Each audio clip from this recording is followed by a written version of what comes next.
But I think the development of full artificial intelligence could spell the end of the human race. It's a flying object, and we don't know what it is. I would hope somebody is checking it out. I don't know whether rockets or whatever, but incredibly fast, almost the direction. It was too fast to be an airplane. I'm glad the Pentagon is looking at this, because if it poses a threat, I want them on top of it.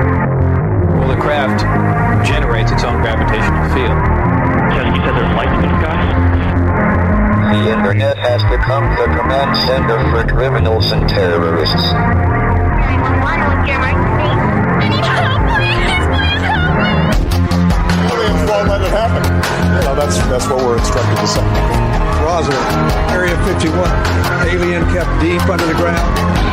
1, 0, 1, 1, 1, 0.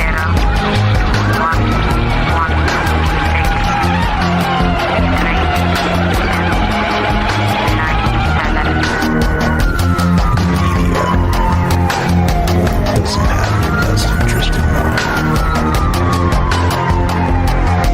The government is self-serving. You're here for a reason. You're listening to Troubled Minds Radio.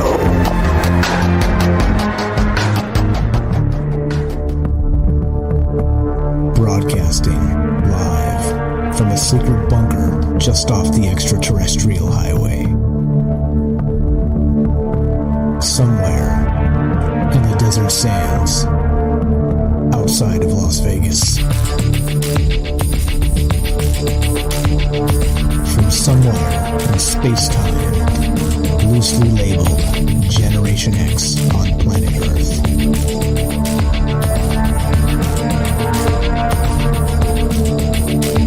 And asking questions of you in earnest into the digital darkness. Good evening and welcome to Troubled Minds Radio.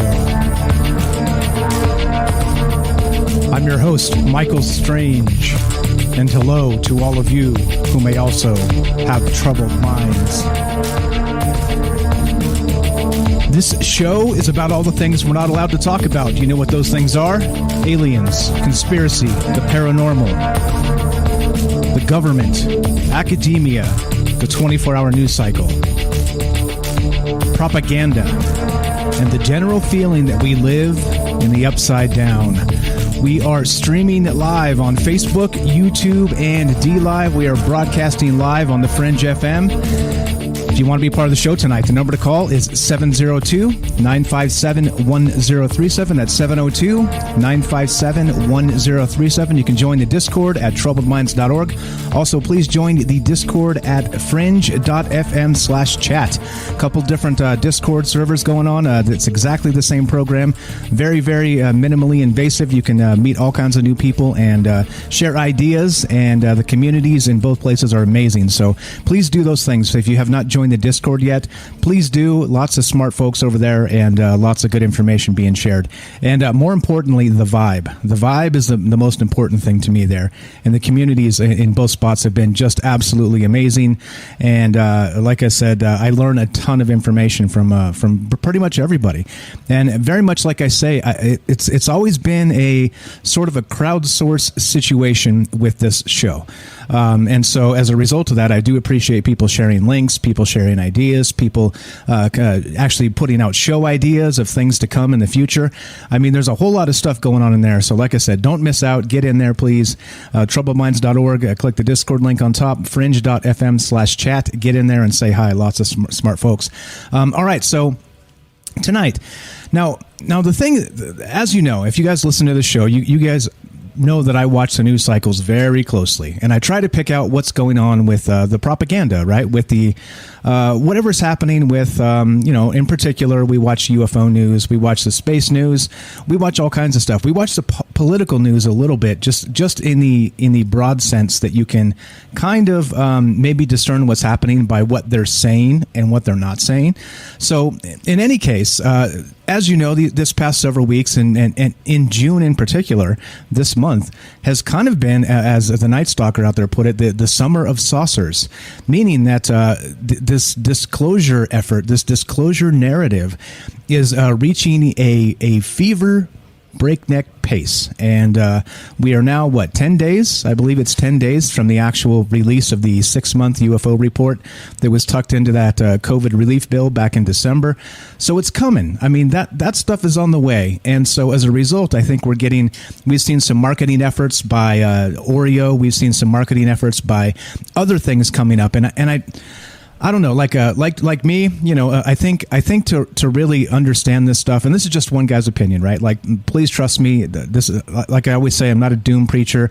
I'm not the arbiter of truth. I'm not the answers guy. I'll never be that because I don't have any inside sources. I never worked for the government, any of those things, right? It's okay. It's okay to be wrong and to speculate. And so that's really what I'm doing here. So if I'm wrong, and as part of that, like I said, being wrong is a symptom of also sometimes being right. And that's really the right to be wrong. It's a kind of a long-winded way of putting that, and I think we have the ability to do that. So in any case, so watching the information kind of come out in the past several weeks here with all the UFO news and all the rest of this, it kind of got me thinking. Right? It's like, wait, so now we have the government kind of coming out and saying, look, these things are probably real, right? And you know, I have my criticisms. I've talked quite a bit in the past about you know, the videos, how they aren't diverse enough. You know, like the Project Blue Book, as that actual government project went back in the 60s with J. Allen Hynek and Quintanilla and all those guys. It ended up becoming a sort of a cover-up, right? I mean, if we're being real, that's what the original Project Blue Book actually sort of became. It was a cover-up, right? But it didn't stop J. Allen Hynek, the chief actual scientist that was working for Project Blue Book, from believing in UFOs at the end of it. Right? He actually opened his own UFO institute at the end of Project Blue Book, a private institute. Right? And that's still up today. That website is still up today, so you can fact check me on that. That's the truth. But the thing here is that when I listen to this stuff and watch the propaganda kind of come in and out of the news cycles, especially with UFOs, I get particularly suspicious because, you know, as we've stated in the past, of course, this is a conspiracy show, and we talk about often how the media is kind of intertwined with the CIA, back to Operation Mockingbird and Project Mockingbird, two different things, but very startling revelations came out of those back in the day, right? And so, like we say, like is probably the truth of the situation, is those programs don't stop. They just rename them. All right. They call them something else. It's, you know, part of the information operations game these days, or whatever they're calling it. They've changed the name. So just because it doesn't exist anymore doesn't mean they stopped. They just changed it so that the FOIAs couldn't get to them as easily. You know, it's that whole game, the government dance of the black budgets and the, you know, trying to avoid the FOIAs as much as possible. And when somebody's onto them, they close down a program and open up a new one, you know, things like this. But anyway, I digress. So point being is that a lot of this stuff going on right now that makes me suspicious of government is the media. So, right? I mean, not just, you know, there's a lot of things you could say in particular to be suspicious of the government in general, but the media and the way they tip their hand here, it kind of makes me shrug and scratch my chin and do the proverbial, what's going on here?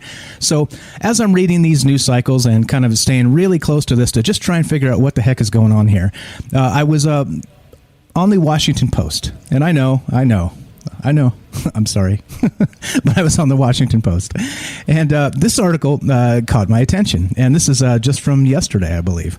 Let's see, June 10th, yeah, a couple days back actually. So here's the thing now.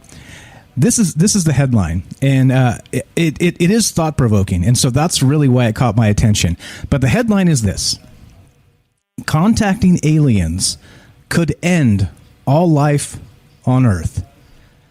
Let's stop trying. All right. And it says, whatever the UFO report says, it's time to set some rules for talking to extraterrestrials. All right. So you see what I'm saying? Like, just the headline alone kind of makes the brain spin in so many different directions there. Okay. And of course, this is just an opinion piece, but the Washington Post does a terrible job of actually, telling you which is which. So for all we know, this is real news, right? One of this isn't the paper of record, let's say, but it's one of them anyway. But okay, so as we know, like, it starts as you would expect this article to begin, and it's talking about this 6-month UFO report. It's talking about how the Defense Department has released these videos of the gun camera footage of the FLIR incidents, and all the stuff we talk about all the time. If you're new and you're not really following, there's a ton of that information. You can go back, check out our archives, tons of stuff where we've just kind of dissected this 6 ways from Sunday. Okay, but we'll fill you in as we go. But okay, in any case, check this out. So it continues, and again, the headline: contacting aliens could end all life on Earth. And so let's stop trying. Okay, well, I was like, all right, so here we go. So this is where the article gets into the meat and potatoes here. It starts like this. Some scientific circles have already been debating questions about whether to try to contact other civilizations. It's a topic of profound importance for the entire planet. For 60 years, scientists have been searching with radio telescopes, listening in for possible signals coming from other civilizations on planets orbiting distant stars. These efforts have largely been organized by the SETI Institute, right? SETI, of course, stands for the Search for Extraterrestrial Intelligence. Seth Shostak famously or infamously heads up that outfit, and he's been on record as basically a notable skeptic. Okay, so he's out there searching for aliens. He doesn't discount that they're there. They're probably there, he says, but we have no evidence of that yet, okay? And he's heading up SETI, which is the Search for Extraterrestrial Intelligence. The article continues, and so far, they've had no success. Getting impatient, other scientists are now pushing for a more active program called METI, M-E-T-I, which is Messaging Extraterrestrial Intelligence. Right, of course. So it comes from, it starts with, we're going to search for these things, right? SETI, the Search for Extraterrestrial Intelligence, but then it kind of morphs into METI. We are going to actually actively try and message these entities out there, wherever they may be, okay? So, of course, the premise of the article here is that, very much like many people have said in the past, is that maybe we shouldn't, right? I mean, maybe this is one of those situations where we probably shouldn't be trying to draw attention to ourselves. Now, I mean, not that we're like, a covert species here, with all the microwaves and the radio waves and all the satellites and all the, all the noise we're making in space. It's not like we're at the ninja civilization or anything, but I think actively sending signals out to particular areas of interest might be a mistake. I don't know. So what do you guys think about that? As we talk about this tonight, like I said, we're broadcasting live on the Fringe FM, streaming live on DLive, Facebook, and YouTube, and we are taking your phone calls. So if you want to be a part of the show tonight, give us a call. Love to hear your take on this. Do you think, first off, the first question tonight is this: do you think we should spend time and energy trying to contact extraterrestrials? That's the first question. And then the second question, which actually begins to draw open this conversation a little bit more, is, do you think there's a danger? And if we send out signals to the cosmos, that maybe we draw attention to ourselves in a bad way? Meaning that, let's say there's an extraterrestrial race out there just doing their thing, farming their solar system or whatever it is they do, right? Whatever aliens do, who knows? But then they're tickled by a signal that comes from Earth that we sent there intentionally. Of course, the speed of light and the distance of space, and there's all these challenges, right? So there's like these really huge challenges for doing this the old-fashioned way. But even so, putting the feelers out and asking for attention from extraterrestrials, which may or may not give a damn about us, is that dangerous? That becomes the second question tonight. So that's really what we're talking about. And then, of course, like I said, you start to think about these things. And then, so what if? What if? Again, like I said, this is conspiracy speculation theater sometimes, so let's do that. So what if? what if we do contact an alien civilization? All right, and let's say that much like us stomping over an anthill, which has been an analogy used many times before in the past, they could give a damn about our existence. We are nothing but ants to them because of our technological advance is such a joke that we're animals, right? So who knows? Maybe it's I don't know. Like once again, I don't presume to know so there's a couple things here. So I don't presume to know the intentions of theoretical alien civilizations. Okay, I just want to make that clear. But I am speculating is that all right. Well, do you think it's dangerous to kind of reach out and try and message these entities? That's really what we're going with this. And so that's the question tonight. That's what we're looking at. And then right, you take it to the next level. So that's where my brain goes. It kind of cascades down the hill badly sometimes. And you end up, all right, so then should we message these, right? This headline from from the Washington Post: contacting aliens could end all life on Earth. Let's stop trying. And so now with this headline, and again, an opinion piece from the Washington Post, it is what it is. But if we do contact some sort of extraterrestrial intelligence, do you think it could end all life on Earth? And then, of course, how would that happen? And so what comes to my mind? Well, the War of the Worlds. The War of the Worlds, right? So everybody remembers that old infamous radio broadcast, and the aliens are invading, and they say people committed suicide, which again is also a fabrication of sorts, as far as I understand it. That it wasn't as bad as people made it out to be after the fact. But in any case, it kind of leads me kind of down that thought process, as again, conspiracy speculation theater a little bit, and then as a result, what do you think it would play out as an actual alien invasion?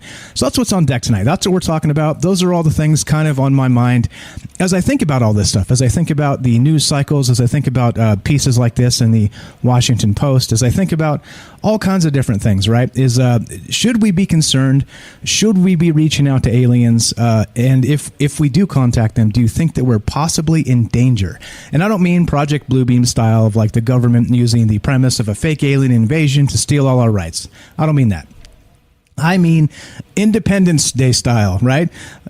Actual alien invasion.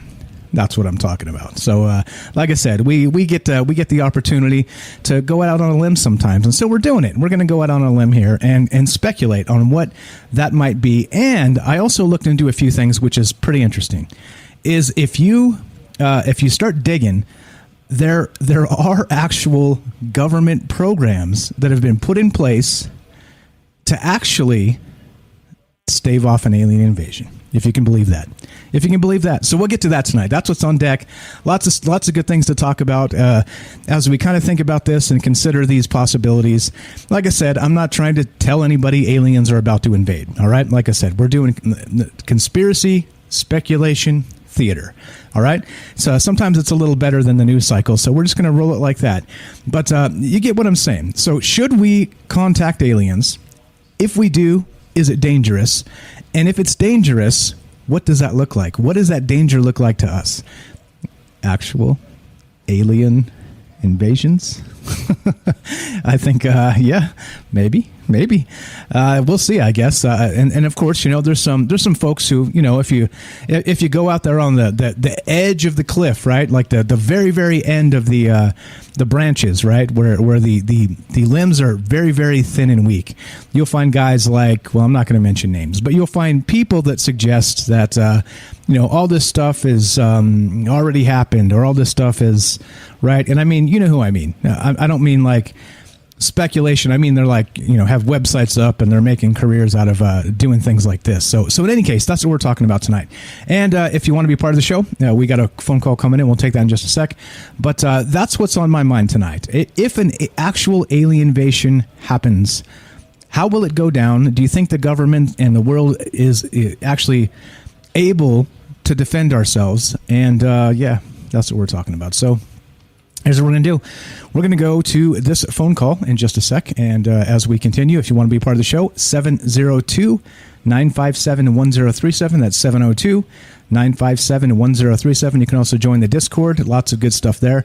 Like I said, lots of smart people in there, and those conversations go on 24 hours a day, guys. So do go join the Discords, troubleminds.org. Click the link on the top, fringe.fm/chat. All right, let's go to the Copper Mustache. Copper Mustache. What's up, my friend? You're on Trouble Minds with Mike. How are you tonight? Hey, Mike, what's going on, buddy? Oh, so alien invasion. Here's the deal. Voyager, in 1977, recorded a golden record with all our data on it and sent it into space. So we've already tried to contact everybody in the world, galaxy, universe, whatever we'll call it. And so we've already accomplished step number one, if that's what tonight's topic is about. Yeah, no, exactly. So I do remember that was Carl Sagan and his colleagues that actually put that together, right? On the Voyager probe, they put depictions of humans and I think they put some Louis Armstrong music on there, something like that, right? They put about just about everything on there, male versus female, pictures of people. They did everything but was on a golden record that was on there, and Voyager is still, I think, in motion throughout the galaxies. So we've already tried that. Maybe, conspiracy theory, here's a long one, maybe that's why we are seeing all these people. Maybe that's why we're seeing all this stuff in San Diego and across the world with these alien sightings all of a sudden. Maybe somebody found it. Maybe, right? Maybe it's out there. I think I didn't look into that in particular, but I do believe they have an approximate based on its speed and trajectory where they think it is now. But I think part of the problem with that is sending out a probe like that it takes forever, right? You got to send a signal, like a speed of light signal, because that probe is going to take forever just to get outside of our solar system, right? And then past that, who knows how long it's going to travel. But anyway, I get your point there. We've tried. I mean, that's just maybe the first try. But so the question for you then is, should we continue trying? Do you think there's a danger there if we continue? Or like you said, is it possible, well, conspiracy land, I'm with you, that somebody... Go ahead. I think we've already done it. So why keep continuing? Let's everybody else, let's us do it. You know what I'm saying? Let the Earth go out and find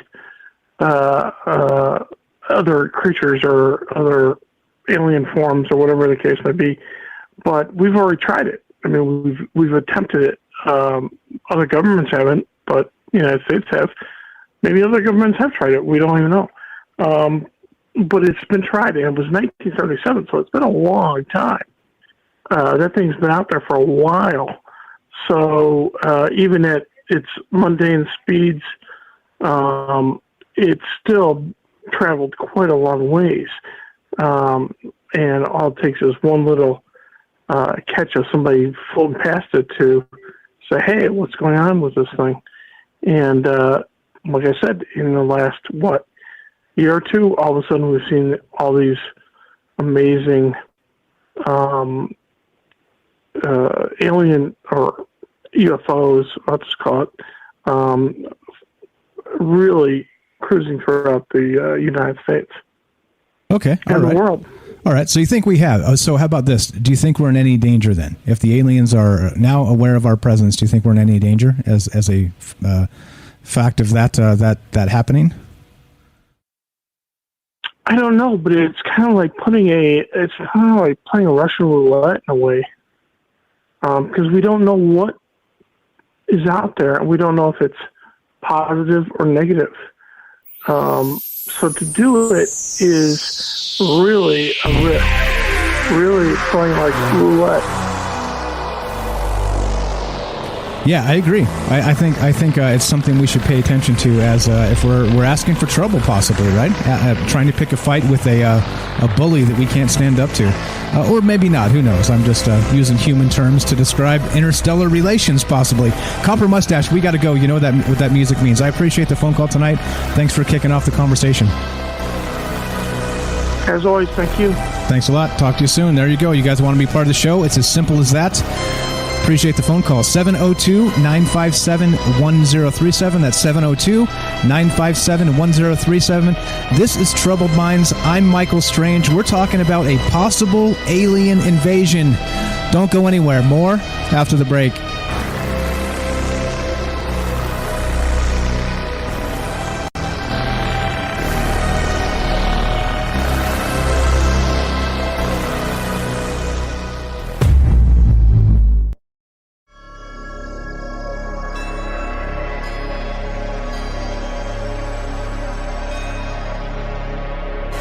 Welcome back to Troubled Minds.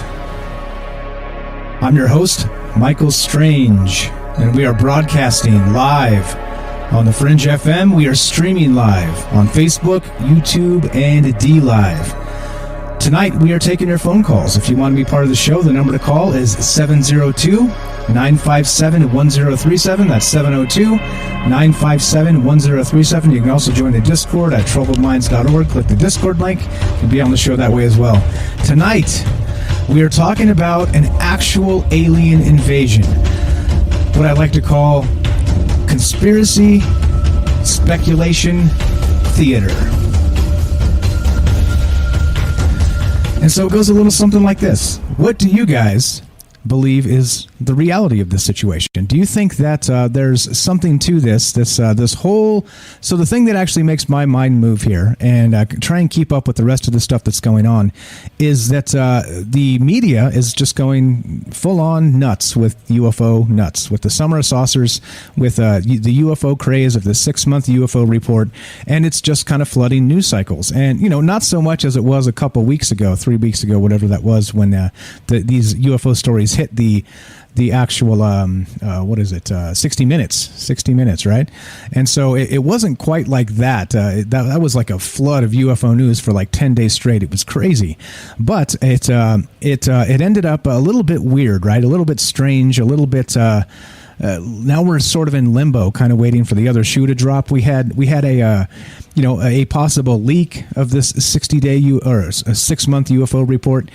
I don't know. I don't know what to make of this stuff, but I do know that kind of considering these things is it does make me. It's interesting to think about. All right, and so that's what we're talking about tonight. And so we started with this article from the Washington Post that begins like this. Contacting aliens could end all life on Earth, so let's stop trying. All right? And so, of course, it's an opinion piece, which, you know, they barely put on here because they don't want you to know that. They don't want you to know where the news stops and the opinion begins. But it's just an opinion piece, so it's just, you know, one person's opinion.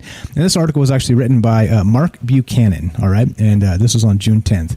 And so, I mean, like, this is what we're looking at. This is the speculation of the coming, whatever's happening going forward here, is that should we stop trying to contact aliens? Because, well, maybe as the Copper Mustache suggested, maybe we've already contacted them. That Voyager probe that was sent with the Golden Record and all the things that were supposed to give information to the aliens about us, right? Maybe that contact actually happened already. And so maybe that's what's kind of brought about this disclosure movement. And maybe, you know, Lou Elizondo and guys like that, maybe they know these. They know this. Maybe, who knows? Like I said, conspiracy speculation theater is what we're doing tonight. Kind of going out on a limb a little bit and just talking about what a possible alien invasion might look like. So as we go, we'll continue looking at some of these articles. I got all kinds of stuff pulled out. You would be surprised. You would be surprised if you have never gone down this rabbit hole, how many sources out there suggest that not only is an alien invasion imminent, but that the governments at large have a plan in place to handle these things. So we'll get to that stuff as we go tonight. But again, if you want to be part of the show, it's 702-957-1037. That's 702-957-1037. And this is Troubled Minds. And let's go to Beechwood. Beechwood in Massachusetts. What's up, my friend? You're on Troubled Minds with Mike. How are you tonight? Oh, I'm doing wonderful tonight, Mike. It's a good show, good topic. I got a couple things to say about it. But first, I meant to mention it to you on the other show. I was listening to the radio the other day, just the regular radio, and they were talking about UFOs, and they played this little clip, and it sounded like the intro to your show, man. It was weird. So it is it is trendy. They said that I can either confirm or deny things. And I was like, wow, that sounds just like Troubled Minds. But yeah, people are getting into it. Yeah, that's what I think. That's why it makes it an interesting conversation, right? Because in the old days, we were the conspiracy nuts. Now everybody else is trying to get into the game because they're like, wow, people are interested. Yeah, who knew? Yeah, who knew? Yeah, it's a cool thing. And as far as contacting, extraterrestrials and exploring the galaxy, I think at some point you're going to have to if you want to really know what's out there. And as far as like an extraterrestrial race coming here, I can see them wiping out humanity, but if they're a biological creature, for a biological creature to wipe out all life wouldn't make sense to me, because biological creatures, need life to live. We consume living things, even plant matter. They're living. If we were to leave the planet and explore, we would need to find biological life to live, or bring our own, like they talk about, terraforming Mars. But we would be searching for, life, resources. I mean, resources are important, things like oil, metals, whatever you want to say. But biological life is what, keeps everything alive. And we live very comfortably, at least me as an American, having to worry about how to get something to eat isn't always, something people worry about. There's even the opportunity to steal food, which is wrong, but the food is still there. And that all comes from, biological stuff. At some point, the human race is going to have to leave the planet or go extinct. That's a choice. Probably not in our lifetimes. But I know, like, whether aliens are dangerous, I think it would depend on their situation, just like ours. If we went and found intelligent life on another planet, yet we were still living comfortably here, it would be peaceful. There would be ethics involved.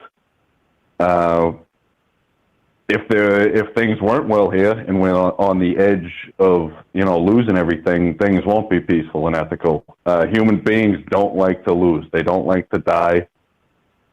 If there's an opportunity to take something, it's going to get taken. And that's the primalness that most of us don't get to experience. But the key to survival is adaptation. No matter what it is, you need to adapt to the situation.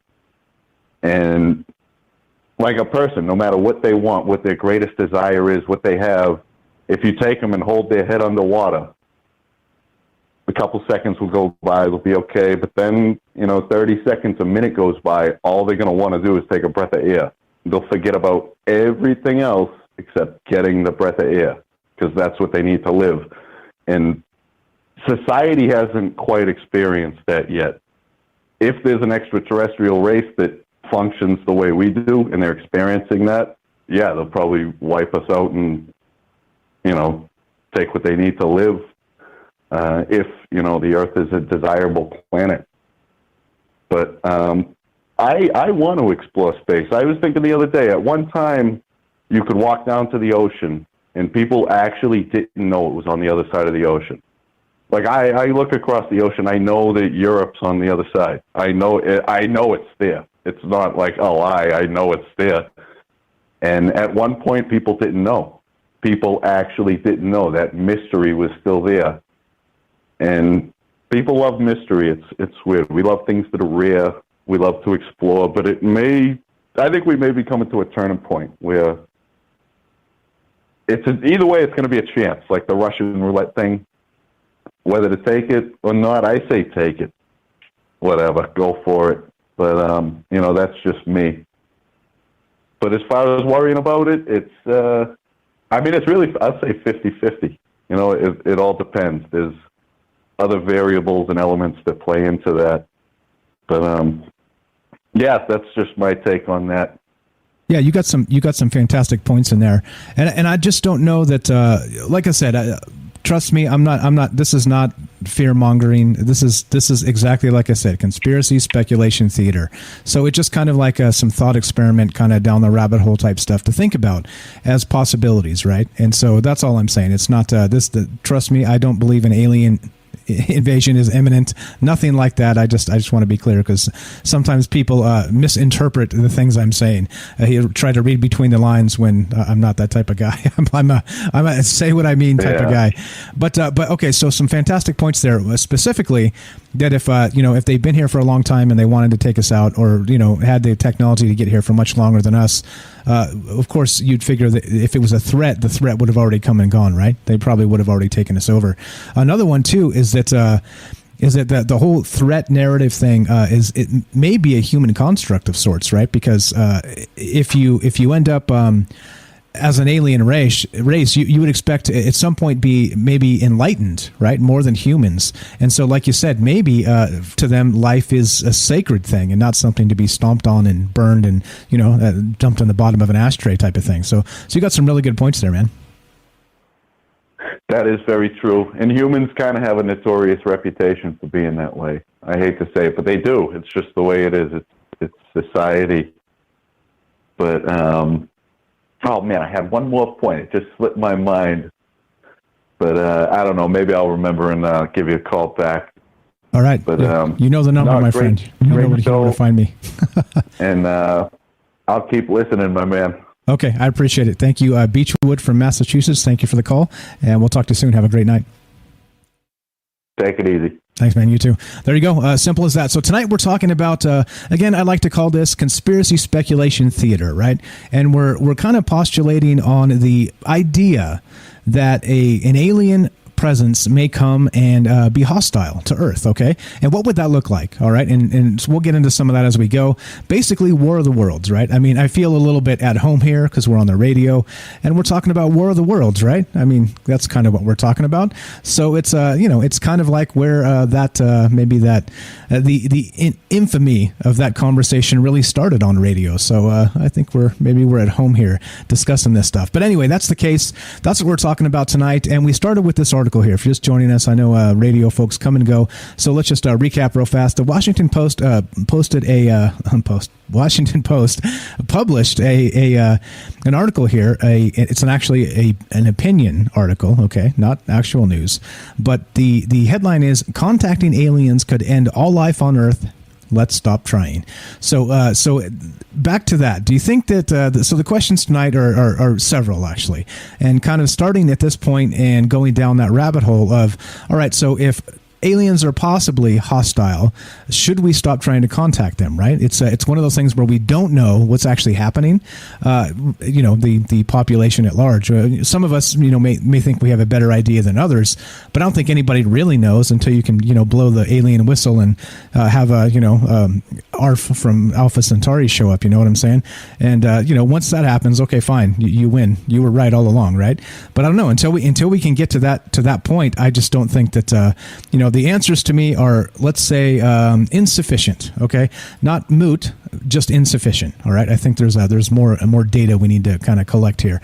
But okay, so as a result, though, going back to this piece, contacting aliens could end all life on Earth, meaning that if we contact an alien civilization and they notice something about Earth that they don't like, about humans maybe that they don't like, who knows? Maybe they go to Reddit first, they tune into our internet and go to Reddit or Facebook first, and they see what vile, hateful, the poofling and monkeys we actually are. Maybe they'll decide that maybe it's best for us if they take care of that for us, if you know what I'm saying. But anyway, like I said, please don't take it in the fear-mongering sense. We're not talking about that. We're just kind of discussing how this might play out if we contacted these aliens and if they were actually hostile when they came and actually found Earth. So let's go to this. Now, this is from a website called wearethemighty.com. And I linked it a little while ago, but I'm going to link it back in the chats here. And this is some interesting stuff. Like I said, you'd be surprised at some of the things that you could find on the internet. I mean, maybe not, but when you start looking for stuff like this, actual alien invasion type stuff, there's a whole lot of data out there, a whole lot of opinions, a lot of takes. And again, we'll get to some of that as we go, but also some government agencies that are in charge of kind of keeping us ahead of the alien curve, meaning the hostile alien invasion. Anyway, so this is from wearethemighty.com, and this is it right here.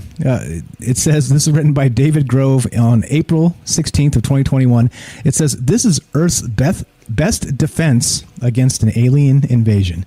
And so, of course, there's good stuff in here, and he's got an entire phases of how to fight against an alien incursion of sorts, right? A hostile alien incursion, which I thought was amazing. I'm like, okay, well, this guy actually went through and did some interesting takes on, what it might look like to fight a battle in space and, and some of these other things. So we'll go through some of this as we go tonight, but just curious, interesting, fun. And like I said, conspiracy speculation theater a little bit. What does it look like if we get invaded by actual aliens? Not the fake alien invasion, right? That goes around in conspiracy circles, not Project Bluebeam. I mean, what if it actually happens? All right. What if it actually happens? And if you recall, there was that Reddit thread a while back, as I just got done crapping on Reddit. There was a Reddit thread that was discussing a government insider that is now out of the government that says she was contacted by extraterrestrials, and there's a council of 7 extraterrestrial races. All right. So let's just go with that. And she says that 3 of them are on our side, 3 factions, but 4 factions are hostile. And they went to get the motherships and bring them here because something has to be done about the scourge of humanity. So there you go. So we can go with that one, I guess. But interestingly, back to this article, wearethemighty.com. This is Earth's best defense. I can't say it. Earth's best, it's a tongue twister, defense against an alien invasion. And it starts like this. Phase 1, he says, using space debris, all right? Meaning essentially a piece of space debris as small as a screw could destroy non-shielded spacecraft just coming out of light speed to enter Earth's orbit. We could send missiles to destroy our own satellites to create a shield of debris around the planet, which will either destroy a large amount of alien spacecraft or, at the very least, hinder their ability to enter orbit, which would buy us enough time to prepare for the second phase. Now, how fun is this? How fun is this? Like, this is the stuff I'm talking about, right? Like, I was like, all right, is there anybody out there that's actually gone through, maybe this speculation theater, this conspiracy speculation theater that I'm describing here, and tried to play out what an actual hostile alien incursion might look like. And this guy did. His name is David Grove, and he published this year, April 16th, 2021. Fantastic stuff. So let's go. There's phase 1, right? So if we destroy our own satellites and cover the atmosphere with debris, it might be dangerous to incoming alien vessels, right? That's what he says phase 1 is, which I thought is fascinating as hell. So let's continue. He says that'll buy us time for phase 2. Now, phase 2, he says, attack during entry. When a shuttle re-enters the Earth's atmosphere, it experiences heat of up to 21,140 degrees Fahrenheit due to friction with the air. The extreme heat and thermal energy disrupts many communications devices and onboard sensors. If an alien spacecraft experiences those same effects, the moment of entry into our atmosphere would be a great time to use a terminal high-altitude area defense system, THAAD, he calls it, intercepting incoming spacecraft that without sensors would be difficult to see coming. Then, of course, we prepare for phase 3. Like I said, how fun is this? How fun is this? This guy's kind of played it out and laid it out in this sweet article here. Phase 3. He says there's a couple options for phase 3, and option 1 would be nukes, of course. If the invading aliens are anything like us, they're probably coming to Earth to colonize it. In that case, we could prepare all of our nuclear weapons and hold our own planet hostage. If these aliens are in fact hostile and wish to cleanse the planet of our filthiness, then we threaten to detonate the nukes, which would render the planet uninhabitable and many of our resources unusable. Take that, alien scum. I like this guy. I may have to hire him as the General Space Force when they enlist me, which they never will. But all right, so option 2. of Phase 3. So instead of holding the Earth hostage with nuclear weapons against a hypothetical alien invasion, and of course, remember, guys, we're just talking about this in the fun way, not the gloom and doom way. I have no reason to believe this is imminent. I just thought it would be a fun discussion tonight. So that's what we're doing. So, okay, let's continue. Phase 3, Option 2, he says, would be guerrilla warfare. If our invaders are coming from a distant planet, light years away, their continued siege might prove very costly. After all, interstellar logistics are probably pretty complex, so humans could resort to making life on Earth as nightmarish as possible by operating as small guerrilla outfits. It'd be something like the Vietnam War. Over time, the cost of war may eclipse any potential rewards, and the aliens will withdraw. Hopefully. So, like I said, a little bit fun, kind of down that rabbit hole just a smidge. And considering some of these things, I don't know. Like I said, I think it's a fun conversation. Please don't get me wrong. We're just having a good time tonight and talking about kind of this in a more of a War of the Worlds type tongue-in-cheek way, and less of a alien invasion is imminent. So just like to be clear. I want to be clear on that because, like I said, some people misunderstand me a great deal sometimes. So, but anyway, that's what we're doing tonight. So if you want to be part of the show, we had a couple great calls already. Looking for a couple great more calls, and that would be you, of course. If you can hear me, I'm talking to you.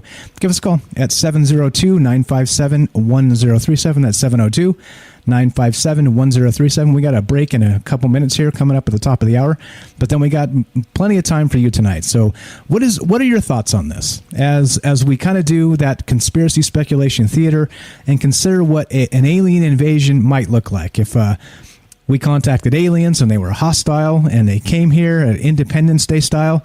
Do you think that we'd have, Will Smith there to save us is kind of what I'm asking. Or do you think not? Or do you think not at all? And I think that's that's what's going on. What's up, Daryl? Yeah, this is live. This is live, Daryl. How are you? Yep, we're doing this live.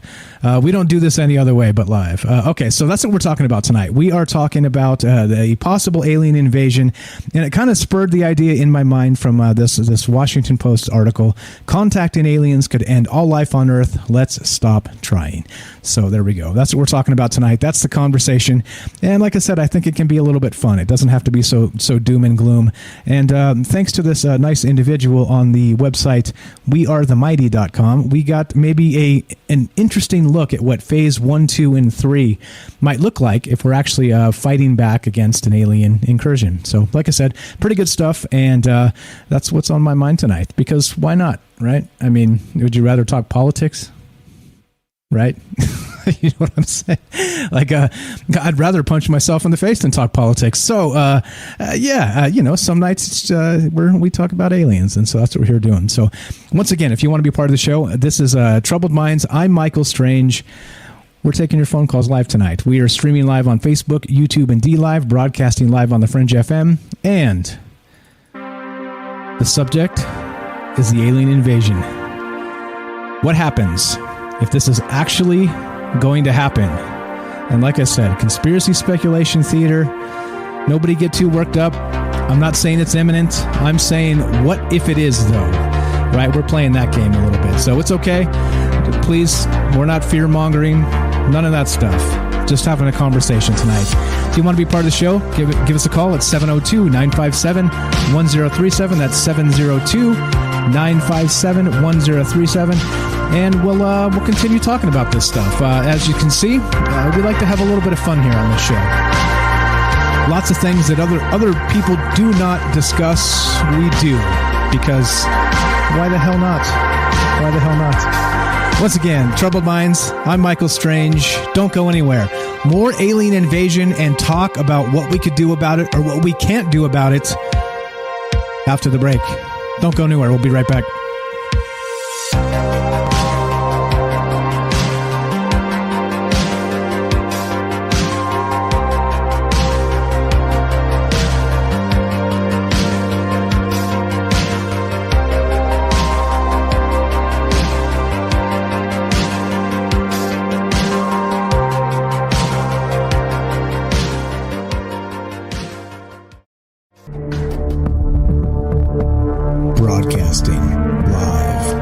Secret bunker just off the extraterrestrial highway.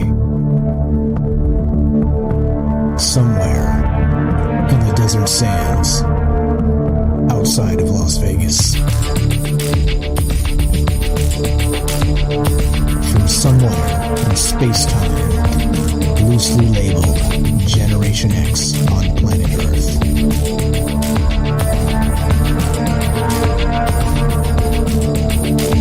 And asking questions of you in earnest into the digital darkness. All right, good evening and welcome to Troubled Minds Radio. I'm your host, Michael Strange, and this is the show where we talk about all the things you're not allowed to talk about. You know what those things are? Aliens, conspiracy, the paranormal, the government, academia, the 24-hour news cycle, propaganda, and the general feeling that we live in the upside down. Tonight, we are discussing what a fake alien invasion, not a fake one, what a real alien invasion might look like, and I like to call this conspiracy speculation theater. We are streaming live on DLive, Facebook, and YouTube. We are broadcasting live on the Fringe FM, and we are taking your phone calls. If you want to be part of the conversation tonight, give us a call at 702-957-1037. That's 702-957-1037. You can also join the show using Discord, which Discord is a chat client. It's a voice client. It's a fantastic thing. It's like Skype used to be, but way better. And you can find the Discord link at troubledminds.org. Click the Discord link right on top of the website there, and we have a Fringe Discord rolling as well. It's the same program. Lots of two communities basically commingling, having a good time talking.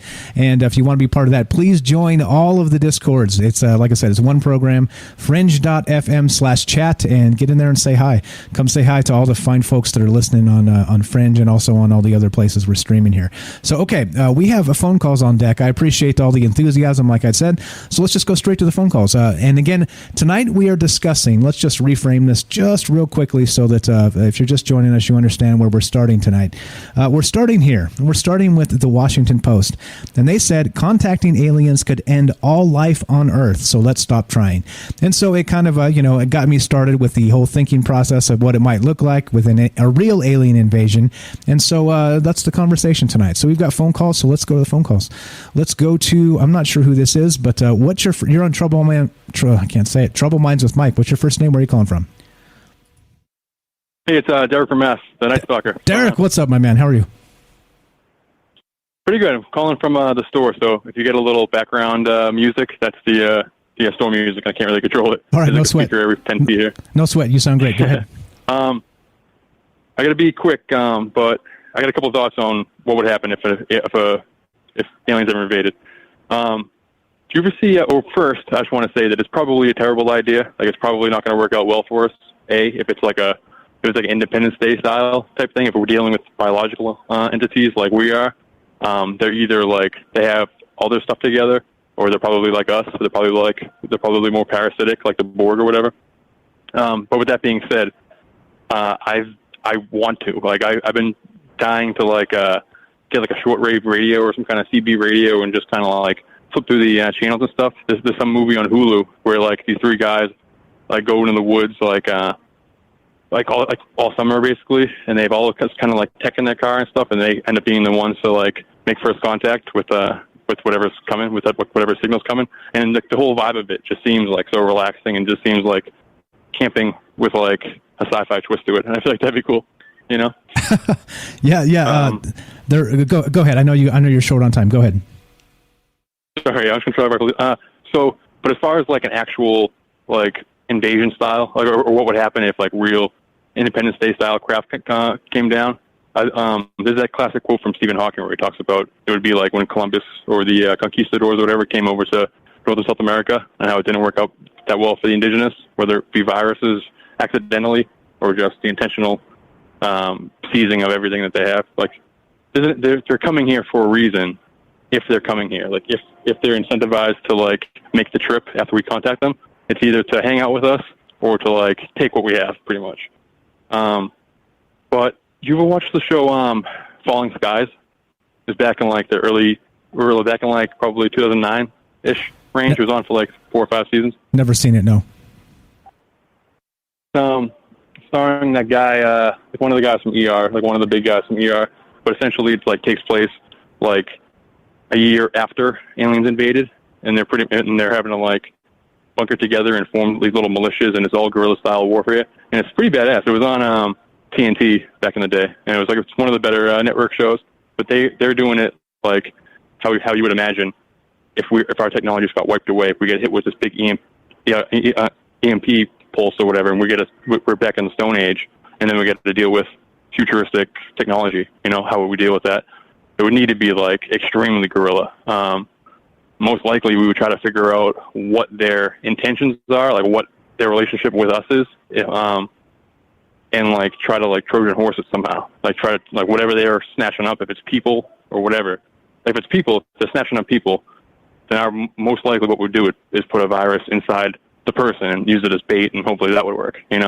That makes sense. That's terrible, but that's probably what ends up happening. It is terrible. Yeah, go ahead, sorry. They would try the Independence Day virus first. Like Bill Gates would be all over that, and I would imagine like Bill Gates like riding in the back of some jet or whatever, flying up, trying to like into the ship to do his Jeff Goldblum impression. Like I'm going to save everybody. This is my chance to like really get him on my side. And then just blows up. That's kind of what I'm expecting. But there's another movie coming out soon. The final trailer just dropped today. It's called Tomorrow War. I think Clyde talked about it a few weeks ago. And like when the first trailer had dropped. And essentially what they're doing is like they're being wiped out by like an alien invasion that takes place like in like 30 years from now or something. And there's just not enough people to deal with it. They're just like they can't deal with it, so they're invented a time machine, and they're using that time machine to go back and like get people who end up dying in that alien invasion to like fight again, and go back and getting them like in the past, however long it was. If it was 10 years in the future, you go back 10 years in the past and get like Chris Pratt 10 years younger, because he ends up dying in the invasion anyways, so it won't affect the timeline. Or I don't know, it's weird, but that's the kind of lengths you would have to take if you were to like have to come up against something like this. I think what would most likely happen is that, I'll end with this, is that we would use robots. It would be AI. It would be AI versus aliens. And this is like, if they win, that's when AI would really take off, and that's where they would take claim control of the planet. But we would use all those biohybrids that we were talking about, all kinds of like any kind of like those robot dogs. We make them as scary as possible and as big as possible. We would use that giant Gundam robot thing that Japan's building, but we make it a war thing. Like it'd be Pacific Rim, like giant mech robots and half AI androids and cyborgs and like super soldiers and any kind of crazy sci-fi stuff we've been building the last few years. We have to throw it all at them in the hopes that like they're not too godlike. Like what if it was like Thor? What if it was like those aliens, like Asgardians, who each of them could destroy our planet on their own, let alone if they had an invading force, It'd be tough. Like, yeah, no. I know my plan. It's a tall order. What's your plan? I'll end with this, sorry. But like, I know, like, for the apocalypse, my plan had always been, like, my resources are very slim. Like, I can't really, like, I don't have a huge artillery in my house. I don't have, like, a basement stocked full of stuff. But I work at the supermarket, so my plan had been, like, in 2012, I tried to work a 24-hour shift, but I ended up, like, working just overnight in order to be in the building in case the announcement gets made. Okay, aliens are coming. Because as soon as that announcement gets made, it's going to be pandemonium. Everyone's going to be running for every kind of resource. So my plan was to be inside the building, because if I'm outside, there's no way I can get in. That's the ones who get in are going to be the ones with packing the heaviest artillery. But I know my terrain the best in here, so I would hide and try to like survive once like things settle down, and try to like piece my way up from the bottom that way. And that's kind of what we would need to do. We would need to we couldn't come up against them as an opposing force if they're so much more advanced than us. They will wipe us out. We would need to kind of go, okay, here you go, and then hopefully after a few months take out their king or their queen hive or whatever, and they would go. I don't know. It would be bad for us. Essentially, is what I'm trying to say. I'm glad you're on my side, my friend. I'll let you go. I appreciate it. Really great show tonight, you guys. Thanks for the call. That's Night Stalker. That's Derek from Massachusetts. Thank you so much for listening. Thanks for the call. Great stuff there. And so what we're talking about tonight is, as you heard part of that, it's what would an alien invasion look like, all right? Like an actual one. We're not, again, a conspiracy speculation theater a little bit.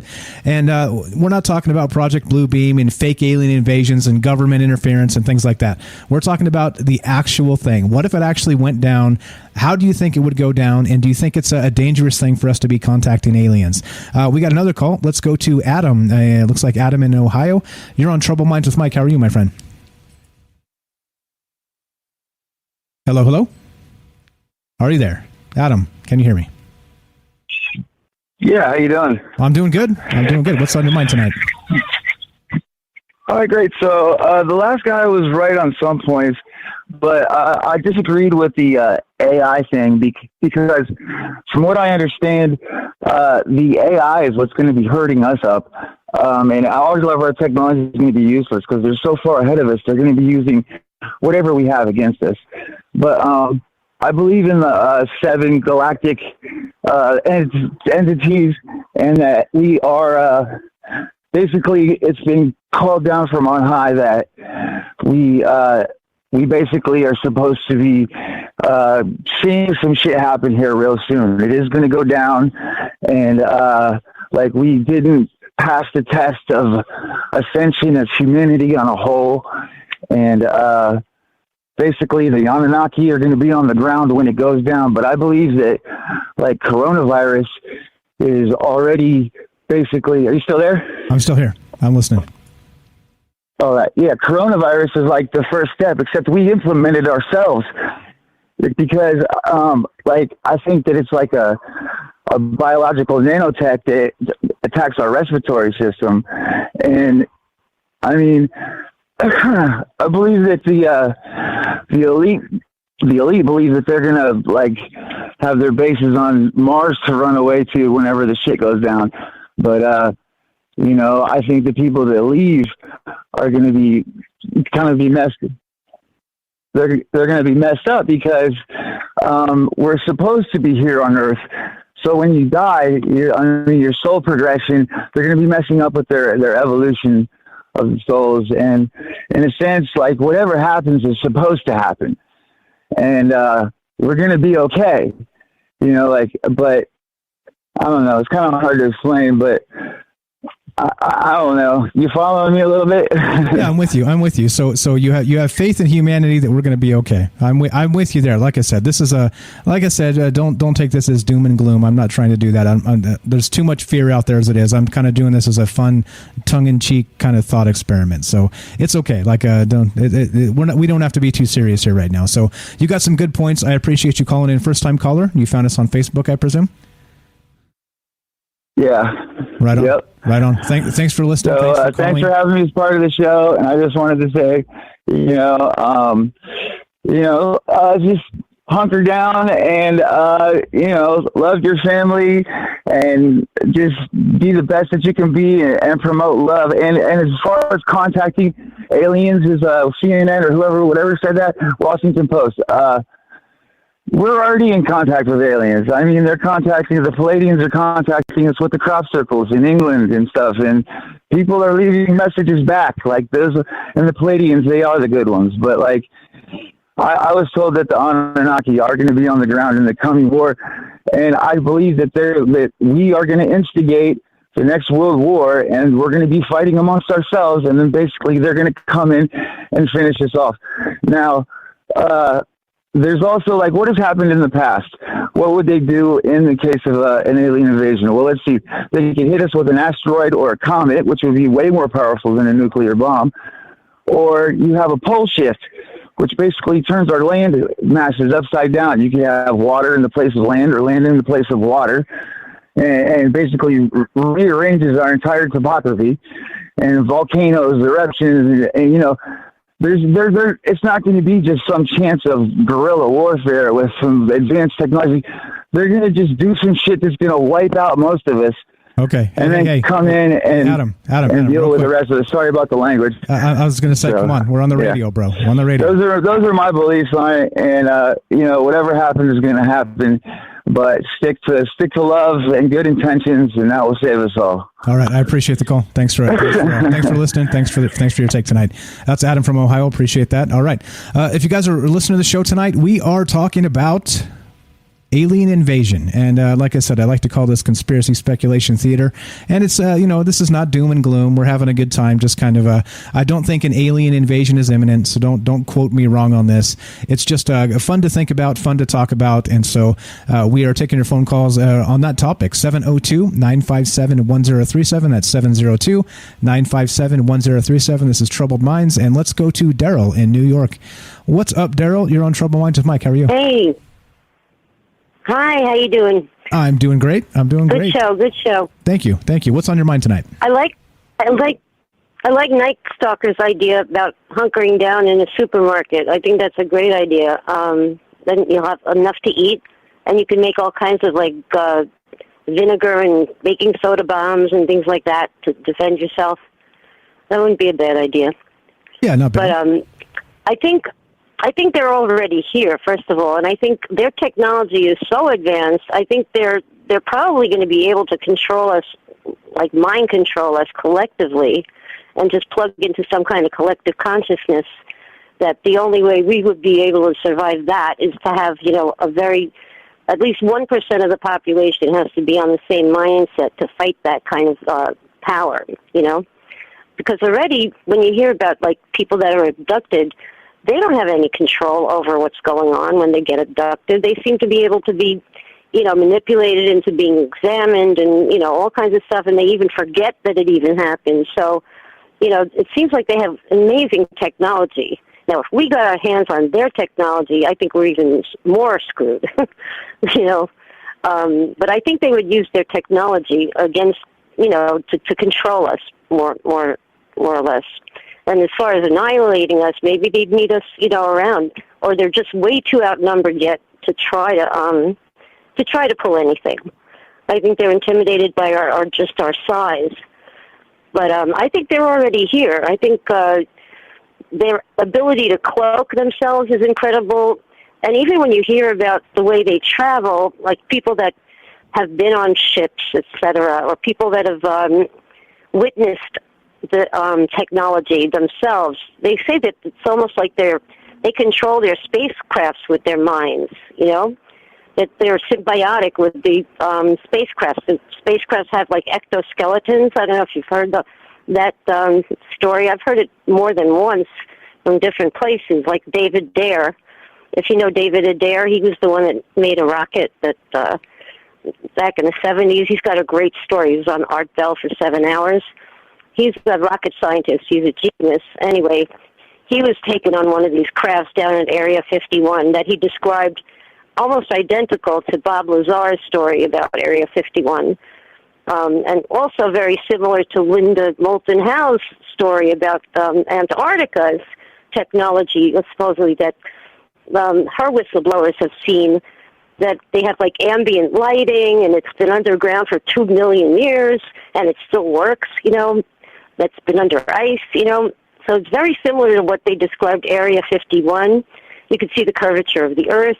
I mean, this stuff is too many people have described very similar things about it. And we know we didn't build it, We didn't build that kind of technology. It's really under the Earth. It's pretty amazing. So they've been here, and they're probably coming back, or they've never left, or, whoever they left here, they're coming back to get. I'm sure anybody that, let's say, died in Area 51, let's say, or Roswell, any of the aliens that we kept in formaldehyde, for example, supposedly under the White House, there's an alien from formaldehyde that Jackie Gleason saw. Anyway, I'm kind of going everywhere with this, but I think they've been here, and I'm sure it won't be great for us if they decide to invade, but hopefully there's enough good aliens that are going to protect us, Yeah, so do you think, though, So if you think they've been here, do you think there is a danger there? Do you think that I can see the aspect of people saying, well, if they have been here for a while and they wanted to take us over, 100 years ago would have been the perfect time before all the technology came, right? To where maybe we had the ability to fight back. So I can see that aspect. So I kind of see it as maybe if they are here, it's not a danger because, well, they could be at any point if they wanted to be, right? They could have done it already. They would have done it by now. But we still probably wouldn't be able to, compete with their technology. The only thing we have on our side is our numbers. I don't think they could ever outnumber us. But at the rate we're going with these vaccines, maybe they're going to. I don't know. Someone's trying to depopulate us. I don't know if it's the aliens or our own kind. I think it's maybe a little bit of both, for all we know. But that certainly would be the better method, something that we wouldn't even notice, that we couldn't even put our finger on, if they were going to take over. I don't think it would be an out-and-out war. I think that would be too obvious and too easy to protect ourselves, They would do something much more clever. Yeah, what do you think? Yeah, I agree. So not only that, I mean, there's, as far as fighting a war, Gary there had a fantastic point. Like, why would you, when you could literally just sit in the asteroid field and just fling asteroids at the Earth, and you could literally do that and never have to risk anything. You just literally just level the Earth and kind of sanitize it of life and then come take over, I mean, so I just don't think that type of fight will ever happen. I think if it happens, if it's a thing, right, I think it would be more of like an infiltration type, like something like that. Yeah, that would be too destructive anyway. Why would they want to destroy the planet, because they have to live here too. I think they'd probably want to leave everything as intact as possible, and divert any asteroids. Hopefully they have the technology to do that and save the physical planet. They probably don't care that much about us. We could be replaced or re-engineered maybe, but I'm sure they would do something pretty clever, and if they already haven't, and who knows if they're already in place and they are behind a lot of things that are going on as we're speaking, Which would be interesting, is an entirely other show in and of itself. Yeah, they're probably listening to your show, I hope not. They're probably listening to all these shows. It's probably their best entertainment. They can relate, I hope not. That terrifies me a little bit. Daryl, we're coming up to the bottom of the hour. We got to take a break. But go ahead. Final thought right. While we got you on the phone. We got to take a break in a minute here, though. Go ahead. No, for you. Final thought for you, my friend. Oh, I was going to say I stuck that link in the chat of those I think it's called Alicant. I can't remember how to pronounce it. Stephen Greer was researching those Aliconda. Oh, I can't pronounce it. What's it called? They're Atacama aliens. They were found in, I think, South America and also in Russia. You could see the picture of them. They could fit, I think, in the palm of your hand, and they were alive when they were found. These little things are like, I don't know if they debunked it yet or not, but they can possibly be aliens that are really small, that are way more advanced than we are. Apparently, the woman in Russia was playing with it for a week, and then she gave it yogurt, and it died. And somehow its body mysteriously disappeared. But those things look like serious aliens to me, Yeah, definitely. I thought that was amazing. He was trying to research, and he's had them, researched and X-rayed or done a lot of, as much as they can, and their DNA is totally not like ours. Whatever they are made up of, they have like one less rib or one extra this and something, but they Daryl, look like little like metallic aliens. It's pretty cool. Good stuff. We'll revisit that at some point on this show. I appreciate the call tonight. Thanks a lot. We'll talk to you soon. Hate to cut you off. We're out of time. This is Troubled Minds. I'm Michael Strange. We're talking about an alien invasion. Looking to hear from you, 702-957-1037. Don't go anywhere. More after the break.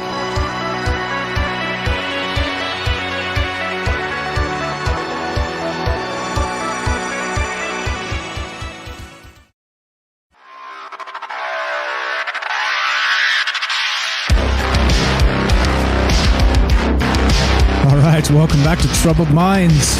We are streaming on Facebook, DLive, and YouTube. We are broadcasting live on the Fringe FM. We are taking your phone calls at 702-957-1037. That's 702-957-1037. And we're talking about an alien invasion tonight. Of course, I'm not implying there's an imminent anything. I'm merely just kind of speculating what an actual flesh and blood extraterrestrial type alien invasion would look like. What do you guys think it would look like? It seems like if you ask 100 people, you get 100 different answers, which is exactly the type of conversation I like to have. One more time, 702-957-1037. That's 702-957-1037. And let's continue, shall we? There's always more good information to talk about, and we'll look at some of the government programs they've put in place in just a sec here. And as we continue talking about this, don't worry, guys. The government is out there looking out for us. They're looking out for us. So we'll get to that in a sec. Let's go to Beechwood real quick. Beechwood, you're on Trouble Minds with Mike. How are you, my friend? I'm still doing good. And as you said, yeah, the government, trust the government. They have your best interest. But that is what I said. Anyways, I had a couple points I missed that I wanted to bring up about. Is one, the alien invasion could have already happened. And, as a human race, we are domesticated. We are, and to a point, I have, pets, they're domesticated. But then on this planet, there's certain animals you can't really domesticate. They haven't reached that point. I mean, we try. There are people that have, grizzly bears and tigers in cage, but those animals aren't truly domesticated. We're domesticated. If I was to invade a planet, say I was one of the elite that could get off this planet and go to another planet, I would lie. It's just what I would do. Like I said, I would cheat to win. But so that we may have already been, tricked. The idea of currency, ownership, everything, our ethics, everyday life, the way we're distracted with entertainment, it may have already happened. But then the positive side of it is, we live in a 5-sense reality, which is amazing. It's absolutely amazing, and that's what I like about the show. It's like treasure hunting. For me, it's just about getting out there. You might find something, you might not. But the big question, that I forgot to add in was, hypothetically, say aliens did invade and they made their presence known and they had better technology than we did by far. You looked at it and you were like, I can barely even fathom it. If they said something about religion or a spiritual world, would you believe them? If they said, we still don't know where we came from, creationism, there's a God, would you believe it? Because humans have an incredible ability to talk their way in and out of situations. We've been proven the one species that curiosity hasn't killed yet. So if an alien came here and he had all this technology, I would be like, you don't want to kill me, man, because you're going to go to hell. And I would make, you don't know. We don't know. But that's reality. People believe that. And I also, what I forgot to mention was say science tackles our origins and we were from an extraterrestrial race. Would people be dissatisfied with that and turn to the religious movement? And I know that the religious movement is both, it's a business for one, and, there are some people that are religious and it's fine. But, would that happen? That's, the question I had. I don't know, it might stimulate some people's brains and stuff. Definitely. I appreciate you tacking on there. Good stuff, as always, Beechwood. We got to keep on trucking here. We'll talk to you soon, okay? All right, my man. And get the T-shirts ready, man. Okay. I went to the future, so get the trouble buying T-shirts ready. Okay, you got it, buddy. They're coming to a shop near you. Thanks for listening. Thanks for the calls, my man. That's Beechwood in Massachusetts. Good stuff as always. All right, we're taking your phone calls tonight, and we're talking about the alien invasion, all right? Now, not the fake one, not the Project Bluebeam, not the government trying to fake us out, nothing like that. We're talking about what happens. All right, like basically, like I'm calling this tonight, conspiracy speculation theater, and I really like that term because it just allows us to really kind of meander through the multiverse. You know what I'm saying? And be able to just kind of no boundaries and just consider all possibilities. And I think for a healthy mind, at least for mine, I think it's part of why we do this. But okay, so in any case, like I said, like I promised as we went through the show, is that there is a governmental agency, all right? There's a governmental agency out there that's supposed to take care of us, that's supposed to watch over this, that, believe it or not, actually is run by NASA. And hold on, I'll show you. I dropped the links in there. This is just too good to be true, right? So this is from this link I dropped. It's from sma.nasa.gov, and they have this actual, what would you call it? Like a subsection of NASA, right? And it's called planetary protection, like the planetary. Okay, all right. And so it's part of NASA. It's built in, guys. So we don't need to worry about any of this stuff because NASA has us covered, right? They've got this planetary protection thing. And this is straight from the website. This is a government website, by the way. It says this: planetary protection is the practice of protecting solar system bodies from contamination by Earth life and protecting Earth from possible life forms that may be returned from other solar system bodies. NASA's Office of Planetary Protection promotes the responsible exploration of the solar system by implementing and developing efforts that protect the science, explored environments, and Earth. NASA's planetary protection policies and requirements ensure safe and verifiable scientific exploration for extraterrestrial life. The main objectives are to, sorry as I laugh over here, the main objectives are to, number one, carefully control forward contamination of other worlds by terrestrial organisms and organic materials carried by spacecraft in order to guarantee the integrity of the search and study of extraterrestrial life, if it exists, right? And we've talked about this kind of cross-contaminating as you explore, bringing life from Earth inadvertently and dropping it on Mars type of thing, and then life develops, and then we're like, look, it's aliens, and it's not, it's us. So you see, okay, that's good stuff there. It continues. Number two, the planetary protection, the discipline of NASA here, NASA, which of course, right, never a straight answer, is the second one.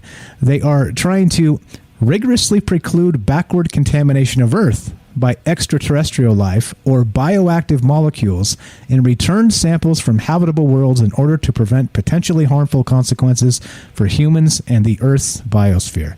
Okay, and which we've talked about, actually. We talked about this in the past of how come there's no task force for this, for, bringing possible, deadly pathogens from Mars or something. Because, of course, right now, that's the next step, is bringing things back from other planetary bodies to Earth, right? And so if there's some really terrible things in there, at least we know NASA's on the case, and they're working on this. So they have this planetary protection sort of umbrella under NASA. But anyway, I thought it was a little bit funny that they actually had a portion of NASA called the Planetary Protection Division, and so I thought it was worth mentioning as a no need to worry, guys. No need to worry, NASA's on the case. But okay, so as we sit here and I laugh at myself, we're discussing an alien invasion tonight, all right? The conspiracy speculation theater. And what would that look like, all right? How would we fight back? Would we be able to? Do you think that the aliens at all or are interested in this planet? Do you think this is all much ado about nothing and we're just kind of laughing here and laughing it up? I don't know. I don't know what to think about this other than I enjoy these types of conversations, and that's why we do them. But we are taking your phone calls tonight. We've had some fantastic calls. But what is your take on this? If the aliens invaded, all right, that's the premise here. If we got invaded by an alien presence, how do you think that would go down? Do you think there's an actual possible way for us to fight back? Or do you think that pretty much technology-wise, as it lines up, good game, Earth, it would be a wrap? I think that's what we're talking about tonight. And as we continue, taking your phone calls. If you want to be part of the show, 702 702-957-1037. That's 702-957-1037. And yeah, that's what's happening. This is Troubled Minds. I'm Mike, and we're, as usual, I try and have fun conversations, ones that can kind of, take us out of the everyday monotony of, politics and the garbage that's in the news cycle. But so we started with this tonight, and this is a pretty good article, I thought, from the Washington Post, and they published this on their site. Its headline is this: "Contacting aliens could end all life on Earth. Let's stop trying." And that's really the premise of where we started. And maybe, right? I think that's a decent premise there of maybe sending that Voyager mission into space with the golden record and giving the aliens Cliff Notes. If you guys are old enough to remember what Cliff Notes are, the Cliff Notes version of what humanity is in this golden record sent out on the Voyager probe into space, telling the aliens, well, we're here, come find us. It may not have been the best idea, but of course, we're lucky in the capacity that if aliens are hostile, that probe is going to take tens of thousands of years to get anywhere, most likely. So I think that's probably worth discussing. That unless we're sending light, like at the speed of light type signals to alien planets type stuff, I just don't think it can happen fast enough. Maybe 10,000 years from now we might be in trouble, but I think we probably have bigger problems before we have to worry about like the 10,000 years from now alien invasion or whatever. So anyway, that's what we're talking about tonight. What is your take on this? Again, like I said, do you like this type of conversation? Always taking feedback on the show and looking to hear from you. 702-957-1037.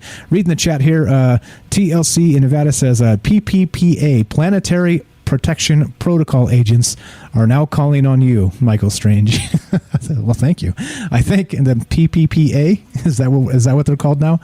That sounds like more government wasted money and red tape. But cool, good stuff. I'm not sure if you're joking or that's a real thing, but I would believe you if it's a real thing. But okay, so now let's move on. So not only do we have NASA looking out for us, which we've pointed out here with the planetary protection agents, right? There's more. There's this METI that we were talking about. The actual METI.org, okay? And now this is the actual website of, instead of, SETI, the search for extraterrestrial life, this is METI, Messaging Extraterrestrial Intelligence, all right? And so this is the actual website, if you guys hadn't seen that, but that's what we were talking about a little bit earlier, as, not just searching. Now, searching is one thing to say definitively, oh, look, by the way, there might be some aliens out there at, approximately that vector in the sky, right? Like, that's one thing. But it's another thing entirely to be sending out information from here to those places to say, hey, by the way, we're here. Right? Like I said, I'm not so sure that this is too much of a danger, in my opinion, just because we're such a noisy planet. Think about it. All the satellites buzzing around and the space shuttles and the this and that and all the things and, like the radio waves and, the I Love Lucy transmissions that are already like light years away in space or whatever. I mean, come on. Like there's a lot of stuff going on this planet that I just don't think we can really be a sort of a quiet civilization, right? And so with that said, if there are extraterrestrial civilizations out there on the hunt, on the lookout for, primitives like us, because that's what we would be to them, right? A primitive civilization. I think they know we're here. I don't know. I mean, nothing's definite, of course, but it just doesn't make sense to me that any alien civilization with any kind of spacefaring ability would miss it and be like, oh, that little guy, Earth, the little blue dot over there. Oh, there's people on there. Wow, cool. No, I just don't think that's the case. But okay, what else do we have here? So this is an actual argument for, actually against. No, this is an argument against. This is pretty good stuff, right? I like when they do scientific papers discussing aliens because, I mean, how awesome is that? But this is an actual paper called "Searching for Trouble," written by Mark Buchanan, and he's discussing if there is some sort of issue or trouble or any of this that I'm talking about, danger, like an actual danger, regarding reaching out to contact aliens. Pretty good stuff here. Like I said, I'm not into reading science papers on the air here because it'll put everybody to sleep. But I do want to link it and point it out because, there are scientists considering these things. This goes back to actually August of 2016. But it's good. It's good, people actually considering these things, these questions we're talking about in a serious scientific capacity. Again, don't get me wrong. Science is good. It's a good thing. I'm not that guy. It's just that, well, anyway, I digress. But let's go. Let's continue, shall we? There's more. There's some other links here that I want to talk about real quick. Here we go. All right. Now, this is from Forbes. Now, this is pretty cool. And exactly where I got that other link from. So this is actually from October 2015. And this one is, just as we finish off this conversation tonight, how the headline is from Forbes, again, October 2015. Headline is this: How NASA plans to protect planets against alien invasion. Yep, it's out there. It's out there, and these are the things that are going on here. And I don't know. We talked about it. It's it's the Office of Planetary Protection is what this thing is actually called. All right, and so they've got some the no risk contamination, the negligible risk, the slight risk, the possible risk. They've got all these broad categories of how not to contaminate the solar system as we do our thing and visit these other places and stuff. But interestingly, like I said, it's kind of not about that. We're talking about much larger things. And as such, let's go to the New York Post. And yep, that's right.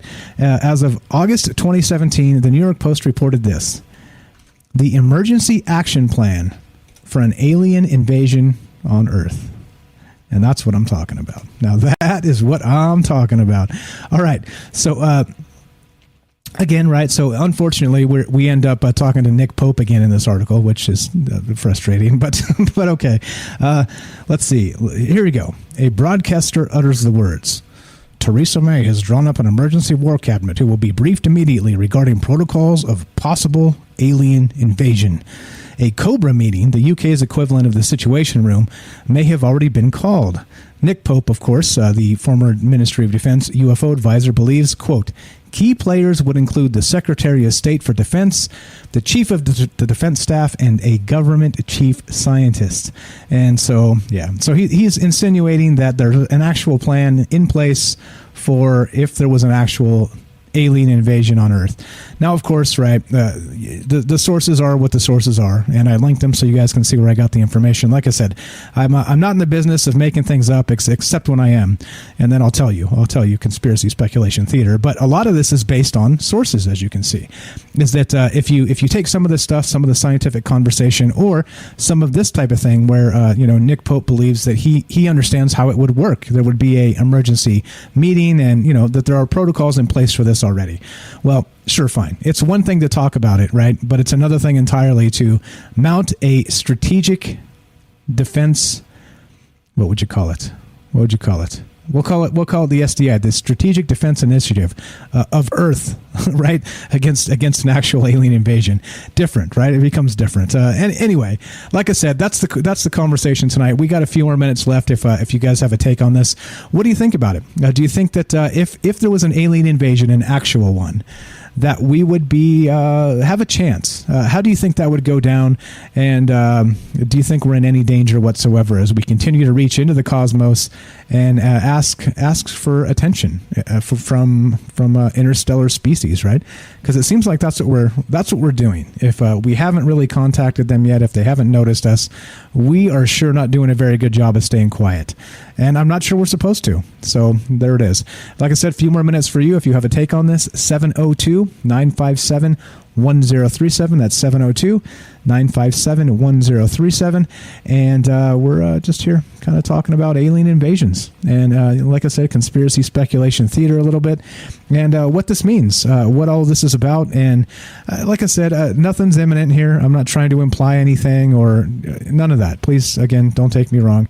You got to throw the disclaimers out there because people hear you say one thing and they hear something else entirely. So that's not what I'm saying. I don't think this is imminent. I don't think we have anything to worry about. I think we're okay. I think there's going to be no problems here, and but it is fun to talk about. It is fun to think about. So that's what we're doing tonight. So as we continue and do this show goes Tuesday, Wednesday, and Thursday at 7 p.m. Pacific. If you guys didn't know, I also do a news show on Monday and Friday at 3 p.m., and that happens on Twitch exclusively. We do that live and kind of go through the news cycle and talk about some specific news stories that probably don't get mentioned enough. I think that's really the premise of that whole show, is kind of looking at news cycles from a different way. And of course, as you know, since I watch these news cycles, they end up as shows like this, as you see some of these fantastic things pop out from who knows where, the Washington Post or the New York Times, or who knows, wherever this stuff comes from. Good stuff. Let's see. Timothy says in the chat, read the agenda for sustainable living. What's up? Good stuff there. Good stuff. Looking to hear from you, Tim, if you want to give us your take on this. I know you got smart stuff to say all the time. What's up, Joshua there? All right, guys.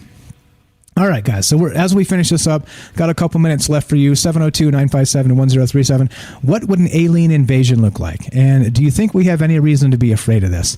And it's been explored a little bit by some other folks, like there's that Mysterious Universe podcast. They've done one of these. This is an article written by Brett Swanser, and alien invasion. Could it really happen, and how would it play out? So there's some information out there where, like I said, I was a little bit shocked that there was a lot of information about people speculating about this, which is fun to me. It's fun. I mean, I'm not trying to save the planet from imminent doom or anything like that, but it is kind of one of those fun thought experiments in, and at least from a human perspective. Because how would we know? I mean, we don't even know what aliens are at this point, right? I mean, they could be these little balls of light. They could be, those Tic Tacs flying in the air. Those could not be, maybe not craft. Maybe those are the actual aliens themselves. Who knows? I mean, it is really all over the place. And maybe they're here and they're watching us and they're doing all the things. And us, we're just trying to get by, right? And we're just trying to do our thing and not destroy the planet and not start World War III. Because I think, well, that's noble enough in itself, right? Am I right? If only the governments of the world thought in a similar fashion. But okay, so as we finish, like I said, Tuesday, Wednesday, Thursday is when we do Troubled Minds. 7 p.m. Pacific. We do it on DLive, Facebook, and YouTube. We broadcast live on the Fringe FM. Thank you to Joe Roop for giving us a spot here to talk about these things late into the night, to broadcast all over the world. And if you're into this type of talk, don't go anywhere. After this show comes Joe Roop Lighting the Void, which is a more fantastic talk about all kinds of fantastic things. So as we finish this up, I hope you had a good time. I hope that these conversations hopefully bring out maybe just a different way for you to look at the world, because that's really what this is all about. That's what the conversation is to me. And just to let you know, the world isn't what we're being told, for sure. I don't know, I don't know about the aliens questions or any of the rest of that. Like I said, I'm not the answers guy. Please don't mistake me for that guy. I'm just here trying to have a good conversation and ask some questions with you. So, like I said, if you enjoyed this type of thing, please spread the word. Let people know, hey, come check out the Fringe FM. Look at this guy, Michael Strange. They're talking about alien invasions, for crying out loud. Spread the word. Let people know. Good conversation happening here. Like I said, thanks for hanging out with us. You guys are the best. You make my world go around, and I appreciate it quite a lot. As for now, we're done. Stay tuned for Joe Roop Lighting the Void. Be sure, be strong, be true. One more hour of Troubled Minds on DLive, YouTube, and Facebook. Thank you for listening. From our Troubled Minds to yours, have a great night.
Okay, welcome back to Troubled Minds. I'm your host, Michael Strange, and we are talking about what an actual alien invasion might look like.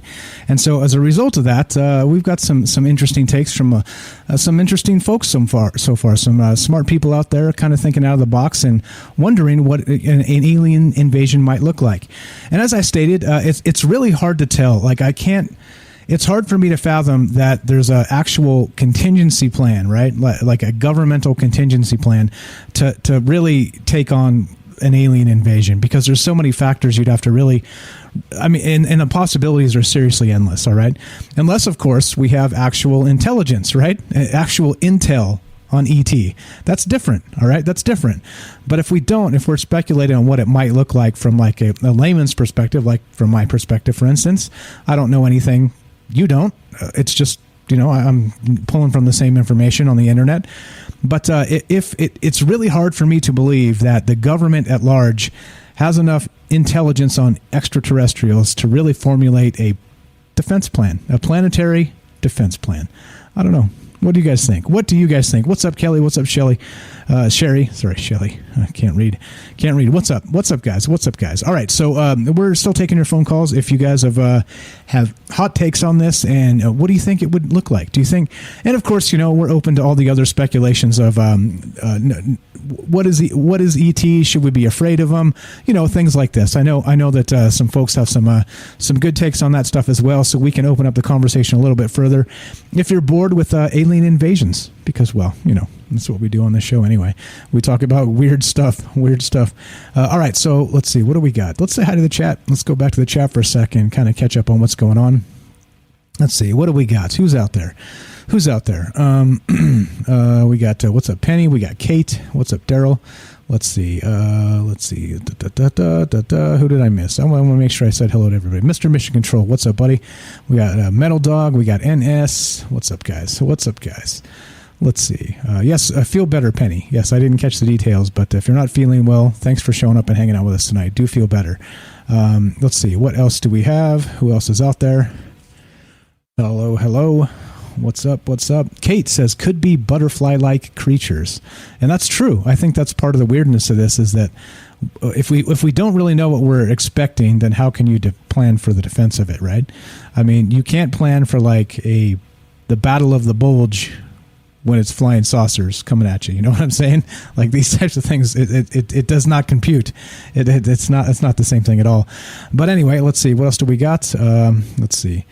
What else do we got? Who else is out there? What's up, guys? So taking your phone calls. What do you think about this stuff? 702-957-1037. What's up? Tam is still here. I'm still here. So I'm still here too.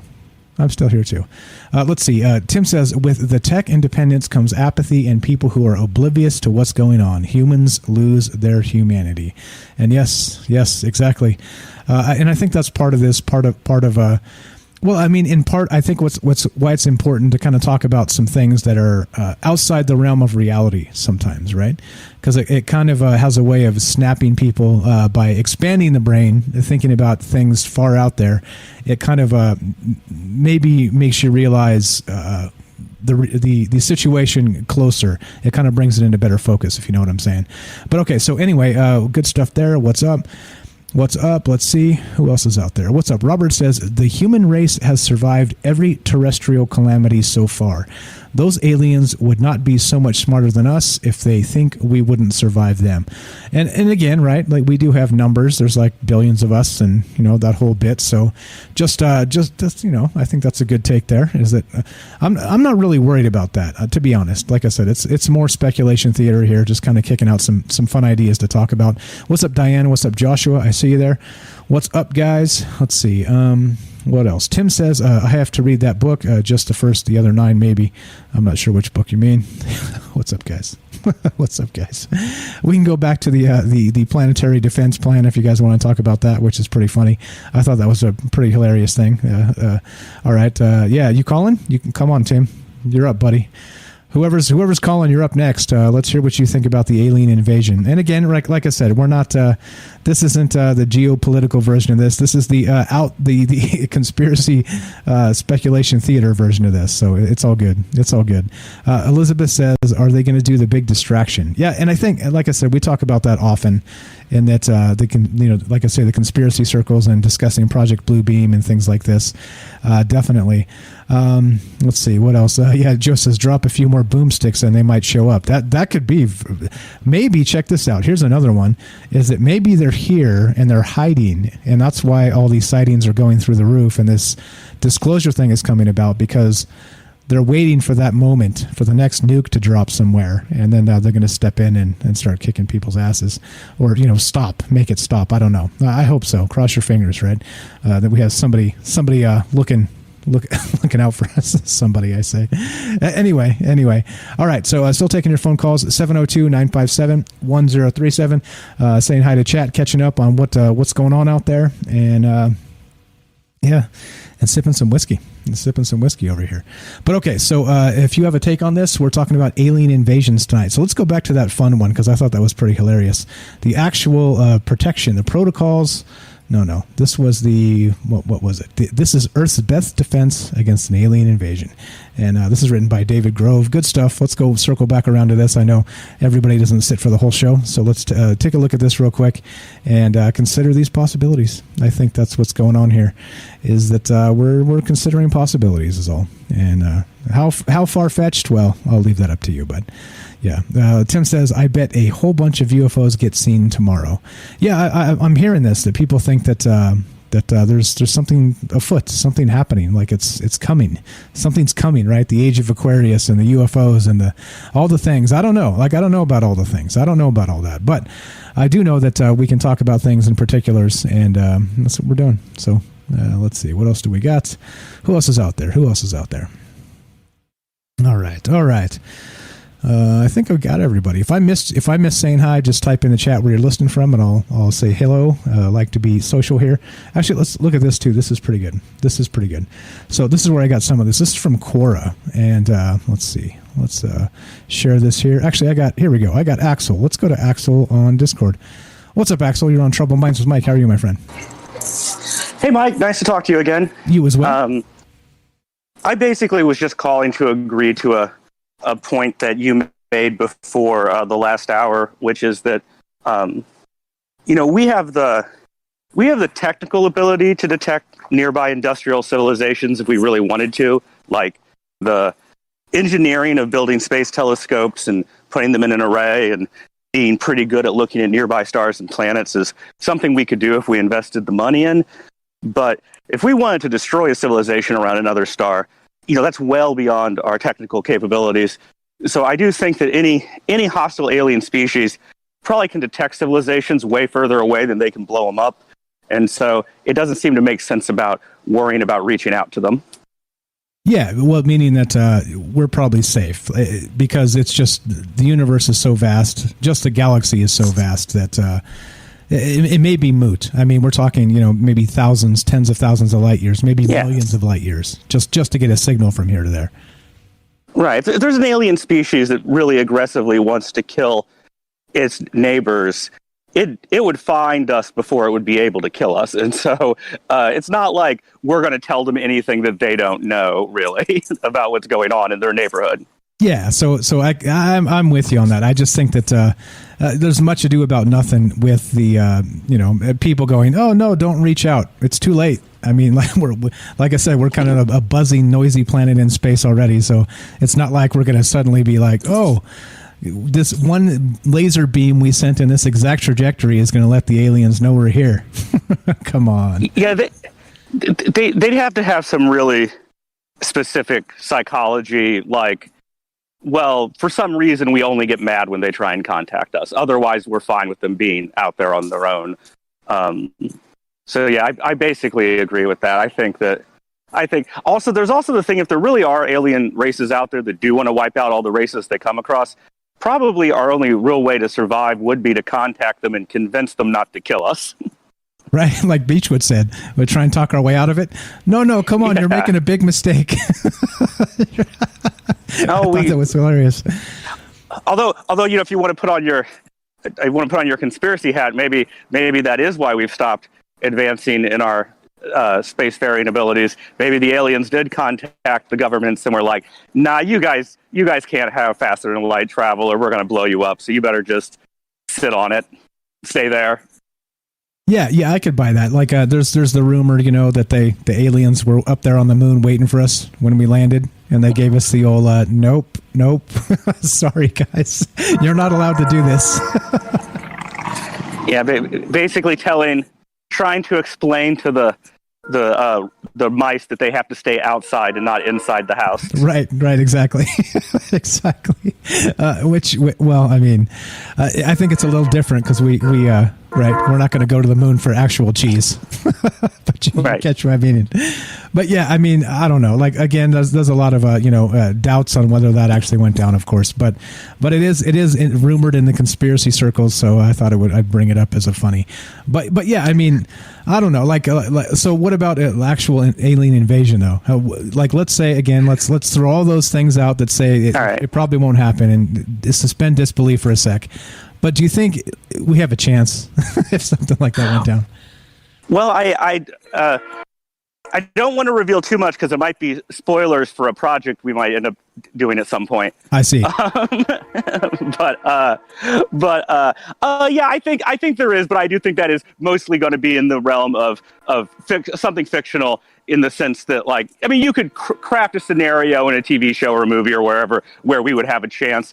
I do have to say that I think if we're being, what's the most likely outcome if we run into a hostile alien species? It's going to be that, they already control much more territory than we do. They're already much more advanced, and they're just going to be dictating whatever terms.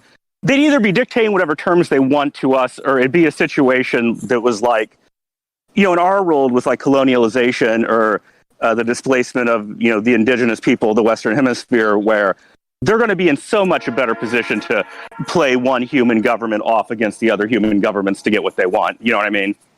Yeah, no, of course. Well, I don't even think there'd be any negotiation. It would literally be like they name the terms, and it's like take it or leave it, and we're moving in. You want to play ball or you don't. Sorry, go ahead. It depends. It depends how the reason why the Europeans couldn't just conquer the Western Hemisphere immediately is you couldn't bring that many people over, and so if it's a situation where individual spaceships just aren't very powerful and there aren't very many of them at a time, I could see them taking the approach of, well, which one of you governments wants some of this advanced technology? Okay, here's what we need you to do. And so I could maybe see it not being like an overt, we're just going to drop an asteroid on the planet.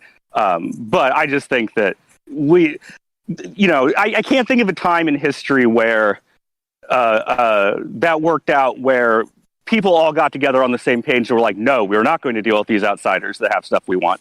Except maybe Japan, although even then we ended up having forced them to open their markets to us.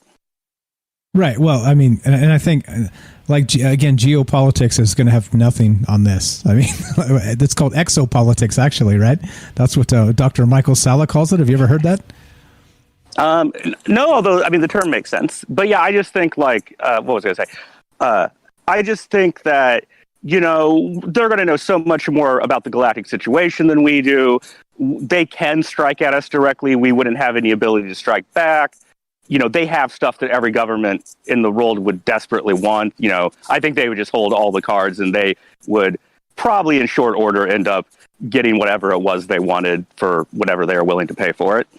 Yeah. Well, I mean, and then there's the whole, they're here to eat us. And then, of course, well, there's no negotiating at all. It's just, they just take us and eat us, right? I mean, there's that. Well, you'd want a sustainable supply of humans, right? So, you'd have to do some, like I said before once, you'd have to engage in wildlife management of the human race. You'd have to be like, okay, we have demand for 50,000 people a year. You guys got to come up with that. At least that. And so some have actually suggested that we already live in a zoo of sorts. That zoo hypothesis, right? Is that they're here, but they're watching us from that kind of that Star Trek perspective of they can't really mess with us, so they're kind of managing it as a wildlife preserve anyway.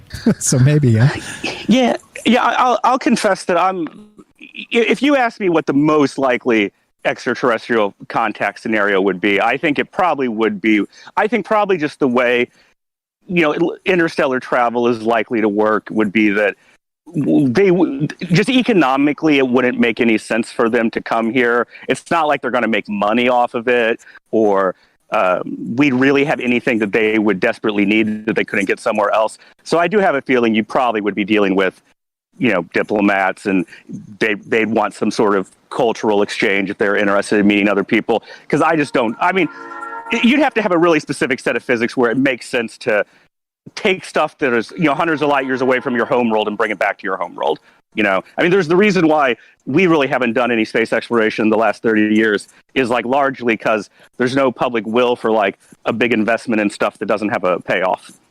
Yeah. It's just like pure logistics, right? It makes sense. There'd be something closer that they need. They wouldn't have to come all the way out here unless they were specifically trying to pick a fight, right? Which, of course, is the problem. Or they'd be a race that is we're willing to devote a lot of time and energy to things that don't have a material payoff, which is possible, but then that also probably means, they're not here looking for a material payoff. They're not looking to be well, how can we get something out of this? You know what I mean? Yeah, it seems so non-alien, actually. Just meaning that, of course, I don't presume to know motivations of aliens, but that they wouldn't be kind of running under the profit motive. You know what I'm saying? It seems like they'd be past that at some point, and contact and things like that would probably be a little more likely, in my opinion, or decimation or war or whatever. Who knows? Actually taking it over. But I still think that at some point, right? I'd like to believe that I think eventually we evolve into something great. And if that means that to be the spacefaring civilization in a Star Trek, post-scarcity type of situation, I think that they would too, right? I mean, I don't know. Yeah, I'm pretty I'm pretty bullish in the medium term of humanity doing a lot of near Earth space exploration and space construction. I think that's totally possible. But I do think that all the going to other star systems things is possible, but it's possible contingent on us figuring out some principle of physics we don't understand right now that makes it possible to travel those distances, within a couple of years or whatever. Yeah, for sure. I don't know. Again, trying to figure out the motivations of aliens is alien in and of itself, right? It's one of those weird things where I don't know. Like I said, it's fun to think about, is it not? I don't have answers to this, but it is definitely fun to kind of kick the can back and forth and maybe decide what the hell's actually going on. It's fun to speculate about. I agree. All right, fair enough. Anything else while we got you on, my man? No, that's it. I'll listen to the show. It's a good show tonight, and I'll listen to the rest of it. Appreciate it. We're going to do a D&D night with Axel, some role-playing stuff coming to a... we messed up on Sunday, so it's coming. We'll announce it as we get close, and thanks for... I just say I can't speculate too closely about what an alien invasion might look like for that reason. Oh, I see. Wink, wink. Wink, wink. Gotcha. Yeah. Some role-play action. All right, I appreciate it, Axel. We'll talk to you soon, okay? All right. Thanks, bro. There you go, guys. You guys want to be part of the show? 702-957-1037. That's 702-957-1037. That's Axel from Twitter, and met him over there. Fine fellow, and he's going to do some dungeon mastering for us, and we're gonna play some role playing games and stream it for you guys if you guys are interested in that. So we'll have some fun with some X-Files theme type stuff, and he's giving you a little bit of hints right there, a little bit of hints. But okay, so we're still taking your phone calls. We're talking about an alien invasion, guys, like an actual alien invasion, and speculating what that might mean, right? If it's going to be not the fake alien invasion, not the Project Bluebeam, not that thing, the other thing, right? The aliens show up. What would that look like? What do you think it's something we should be afraid of, or do you think that let's say if it did happen, we stood a chance in actually dealing with them? I think that's yeah. There you go. Jay says, I still will be the guy collecting firewood. There you go. Go get the firewood. Go get the beers and the firewood, and that's a D&D joke when you're out camping. Okay, well, good night, Fred. Thanks for hanging out with us. Let's see. Going to the chat. What's up, guys? I see you out there. What else is going on? Looking to hear from you guys. 702-957-1037. What do you think about a possible alien invasion and the rest of that stuff? Let's see. NS says, aliens roll a natural 20 to destroy Earth. Exactly. Maybe that's what happens. Maybe that's what goes down. I hope not, but maybe that's what goes down. But okay, so as we continue talking about this stuff, alien invasion, right? And it's not just the Project Bluebeam style. We've talked about that and other times. We're talking about the actual thing. What happens if aliens actually come to Earth and they are hostile, right? Very much like the movie Signs, or very much like War of the Worlds back in the day, or very much like Independence Day, things like this, right? That Hollywood loves to, what was that cartoon crazy one? Something on Mars Attacks. Yes, that's what it was called, right? Like Hollywood loves to do this, where it's they pit us against the extraterrestrials. Then it makes for a great plot device, and we end up, defeating the bad guys, of course, because go humans, right? America, we're going to win this fight. But I don't know. So what do you guys think regarding that? What do you think it would look like if aliens were actually hostile? And what? Yeah, that's the conversation tonight. So let's go back to this real quick. This is a pretty funny article from. Actually, this is from Quora real quick. No. Let's go to the funny one. Let's do none of the above. Let's do none of the above. Let's go to Jay, or let's go to Ash, actually. Ash, are you there, buddy? We got Ash the Reptilian, maybe tuning in from Mars. And then we got Jay after that. What's up, Ash? Are you there, buddy? Test 1, 2. Yeah. Don't worry about the alien invasion. Just sit at home, relax. Just kick up your feet, watch YouTube and TikTok. Don't worry about it. When I take over, everything's gonna be fine. It's gonna be fine. Just don't worry about it. Okay? That's. Well, I mean, come on. Look at your human leadership. It's not that good anyway, right? Come on, you could do better. Meaning, I could do better. Oh, right. When I enslave you. It's a good trade to make. One bad ruler for another. No problem, right? No sweat. Welcome to the show, my friend. Can't be any worse. No, yeah. Can't be any worse. Right?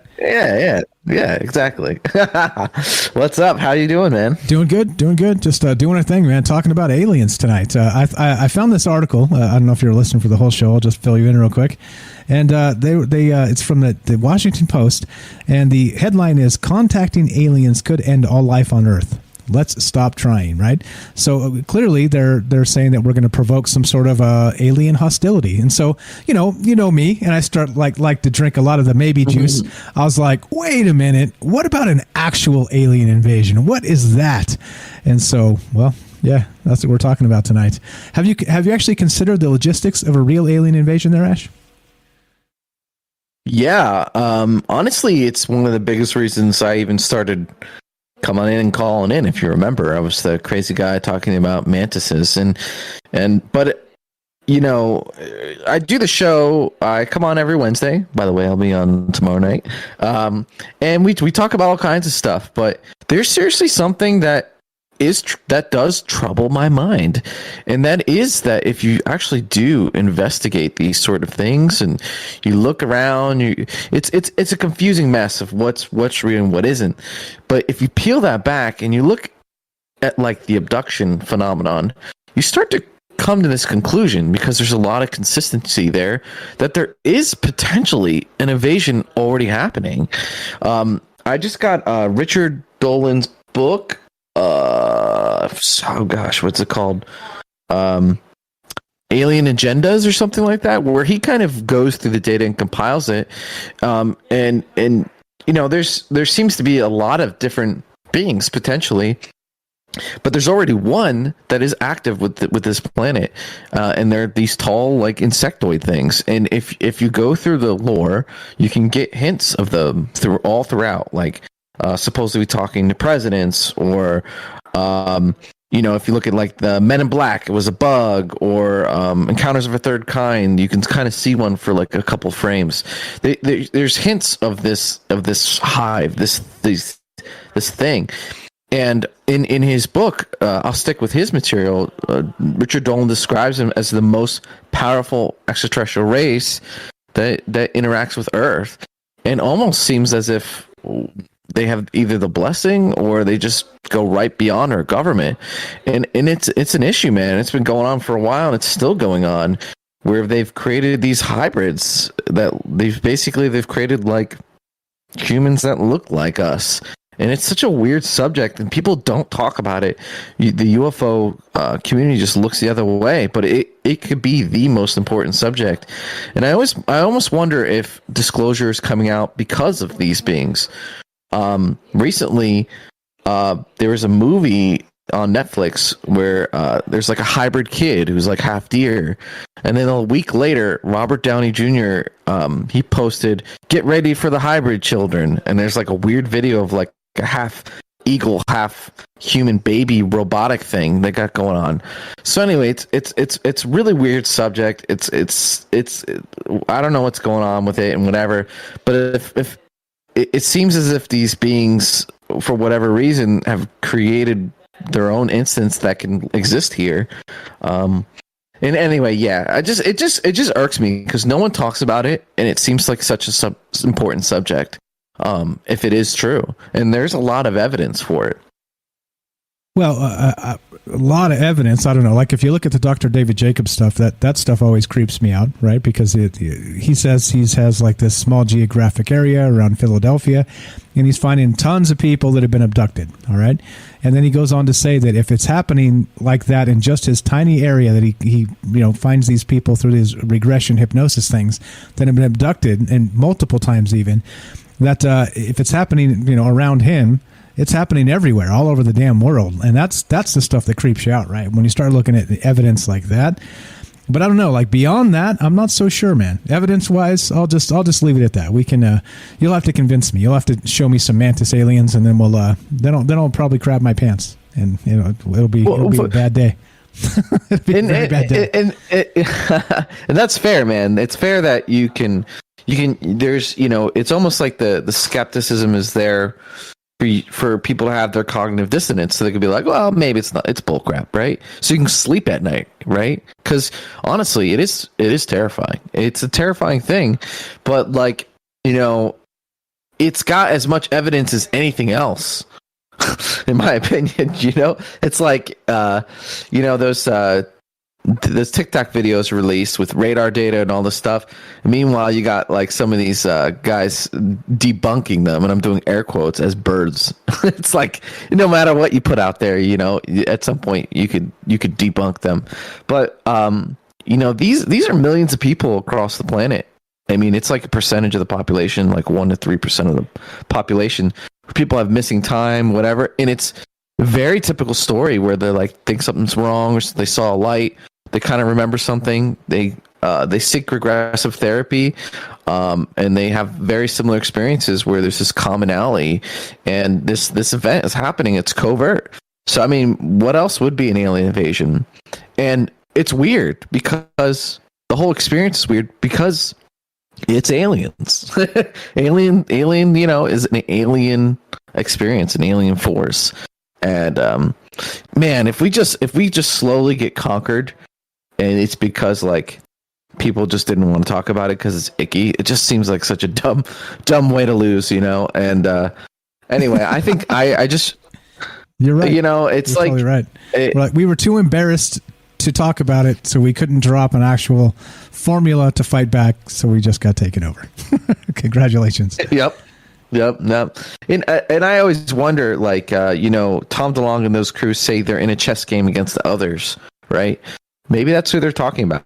Maybe some of these events that we see are part of it. And, we're kind of, there's this grand chess game going on. We don't really understand it. Or maybe the vaccine has something in it, right? That like, maybe it was involved in this. Who knows what kind of grand chess game is going on? Supposedly, that's what they claim.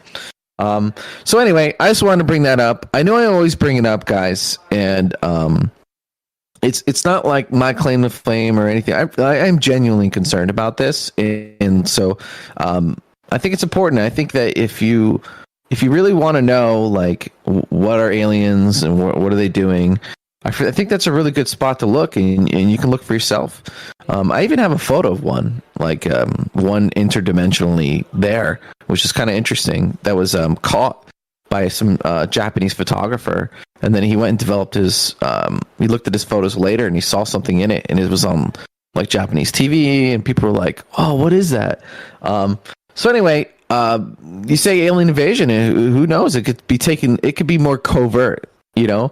Maybe they don't need to like bomb us. Maybe they've already won. They met with the government and was like, "Hey, look, you know, we just take you out whenever we want. So this is what we're gonna do. We're gonna slowly take over your population. And there's nothing you can do about it. Maybe the government can't do anything about it, and that's why they never disclosed. I don't know, but yeah, I just want to pop in and talk about that opportunity to talk about Mantis aliens. So Mantis aliens. All right, let's get your take then real fast before you got to go. You can stay if you want, you know, but if you got to bounce, that's cool. Your take real fast before you do go, if you're going. I'm trying to get an answer here, but if we are invaded, do you think we have a shot at fighting back? I don't think. I think that with the vastness of time and space, the chances that we somehow manifest as a civilization in such a short window of time without the maintenance of some third-party extraterrestrial race seems impossible. Meaning, if they were here before, they're here now, and they're going to be here in the future. So, whatever. You know, if like it's like the planet, right? We're developed, whatever. There's still indigenous cultures out in the jungle, and when we discover them, we keep tabs on them. But at the end of the day, those cultures are within our global system. Like, it's not like they're going to develop independently enough that they can like demand their own isolation. It's like, no, it's like, there's no reason for us to invade them or do anything with them until there is a reason, until they're like, you know, we need to bulldoze their land, or they start attacking like local villages. But at no point is their sovereignty their own, right?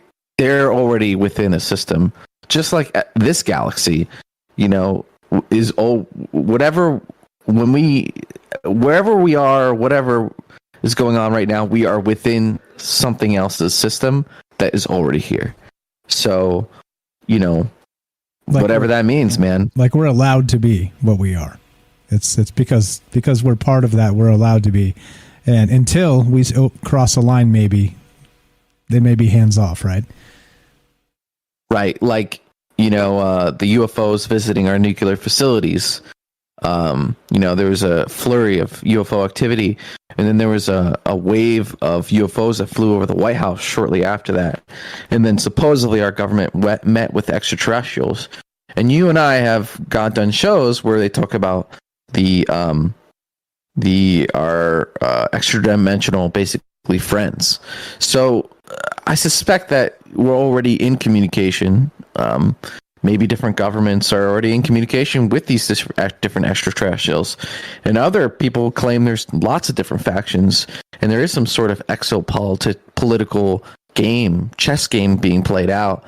You know, if you look at like what's being played out today, it almost seems like someone is dictating to our elites, and they're dictating to us, and they're trying to reel it in, versus us as free people voting in the elites and then them working on our behalf. It's like, no. It seems like there's dictation coming from a third party, someone else or something.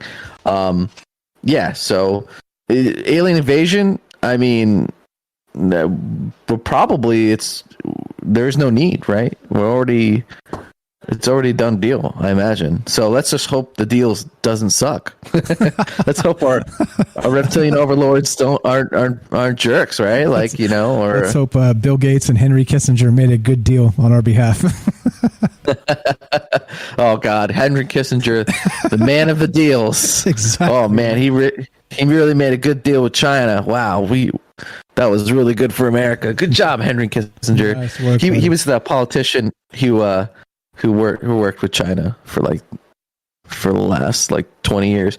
He thought that if we cut China in on trade deals and the trade network and stuff, that they would see the light of capitalism and and become a free country and an ally. And Yeah. so why the hell that didn't not? work out. Well, it's still trying to work itself out. Thanks for popping in, Ash. You're the best, bro. What are we doing tomorrow night? Any idea? Ooh, Send me a message. I don't want to put you on the spot. It's all yeah. No problem. All right. I'll talk to you guys tomorrow. All right, See you later. Thanks for popping in. Ash, the Peace. Reptilian from Mars, guys. Follow him on YouTube. Thanks for popping in and saying hi. Jay, hang on. We'll do the outro with Jay. Let's go to Kelly. Let's go to Kelly on line 1. Kelly from Colorado. You're on Trouble Minds with Mike. How are you, my friend? Good evening, man. How you doing? I'm doing well. Thank you for asking. Go right ahead. What's on your mind tonight? Do we have a chance against an alien invasion? That answer, in my opinion, would be probably not, no. And the reason why I would say that is because if you have an intergalactic civilization that's roaming around the world and wants to take over, and not, let's say, okay, so like Ash kind of put it in perspective a little bit when he's saying, they're kind of in, your own little section like this galaxy and stuff, there's subsections of, or parsecs or whatever you want to call it, in Star Wars, but like sections of the universes. And, but if there was an alien species, let's first off just go this way. If there's an alien species and there's laws out there, maybe they would only come here for trade, not to take over a whole population of a planet. Because if you do a whole takeover of a planet, again, we're talking numbers here, but even numbers would probably be nothing to them. Like that one thing you were talking about earlier, the guy was saying, blow up the satellites or whatever. Again, if they're intergalactic spaceships, I'm pretty sure they got some kind of a force field around them that they wouldn't even, have anything to worry about. Exactly. They'd probably just glide right. Yeah. They probably would glide right through that. Yeah. Because they got to worry about, if you're jumping through gates, Yeah. Yeah. I mean, so another thing to me, you got to appreciate his tenacity for planning, though, right? I mean, just saying. Yeah, that's something you got to do. But to me, that would probably be anything. But it'd be, for me, if you're looking at a whole planetary takeover, you want to look at like that Independence Day, that show Independence Day. That would be a prime example. Because he would come in from a mothership, it would have to be huge. And we're talking about like whole generations of these species on a planet-sized, spaceship or something. It would have to be huge because there would be no reason or any other, unless you have weapons that are, very dangerous. Let's just put it that way. But so you would take some smaller ships. And if you're scanning the planet, where do you find most populations at? In cities, right? You knock out most cities or just destroy them like they did on Independence Day, and you got millions of people, and then you just gather up the leftovers. And it's almost kind of, talking about this almost kind of reminds me of that caller way back in the day when he called Art Bell, and he was kind of explaining this, is that these species that they're not really an alien that we think about. They were more of a interdimensional, is what he explained. It was a precursor to the Apollo missions that they came here. And he's saying that when they take over, they want to take out the cities, the most populated areas, and then they would gather everybody else and put them in like camps. That's what he was explaining, if you remember that call. I don't know. It's kind of a famous one. Everybody's heard it. It was on Art Bell. But, that's what you would want to do, because you could use those people, as slaves or whatnot, or just, get rid of them altogether. But, yeah, if you got to think technology-wise, we probably have no chance. Even if they're saying, let's use nuclear weapons, I mean, they've already proved it that, these other spaceships or UFOs or whatever you want to call them were flying over our military nuclear places, and they were shutting them all down. So it's not like, that technology to them is, if you can control electricity and do that way, I'm pretty sure they're able to give us, like an EMP and just wipe everything out before they're coming in anyway. Yeah, I'm pretty sure you want to, you kind of want to know, they're not just going to come in full force, out of the blue or nowhere. I'm pretty sure they put in some time if they want to do something like that. Yeah, I mean, it's I think the funny part about it is that fighting a basically like an Earth war is like, you know what I mean? Humans think in terms of like fighting Earth wars, because we're humans. But I'm telling you, I'm nearly certain like the shit that would go down in that type of scenario, we would have no chance whatsoever, because they would be doing things that we had never even considered, right? And then if you've never considered it, how the hell can you defend against it? So thank goodness it's not going on. But I mean, that's the type of thing that kind of, makes me go, no, no, we're not going to win that one. I'm sorry. I'll fight like hell. You guys want me on your side because I'll go down swinging, but I just don't have faith that we're going to win that one. So hopefully we don't have to challenge that, right? I think that's probably the best way here. Is not really spark an intergalactic war. Let's say that. Let's go with that. Yeah.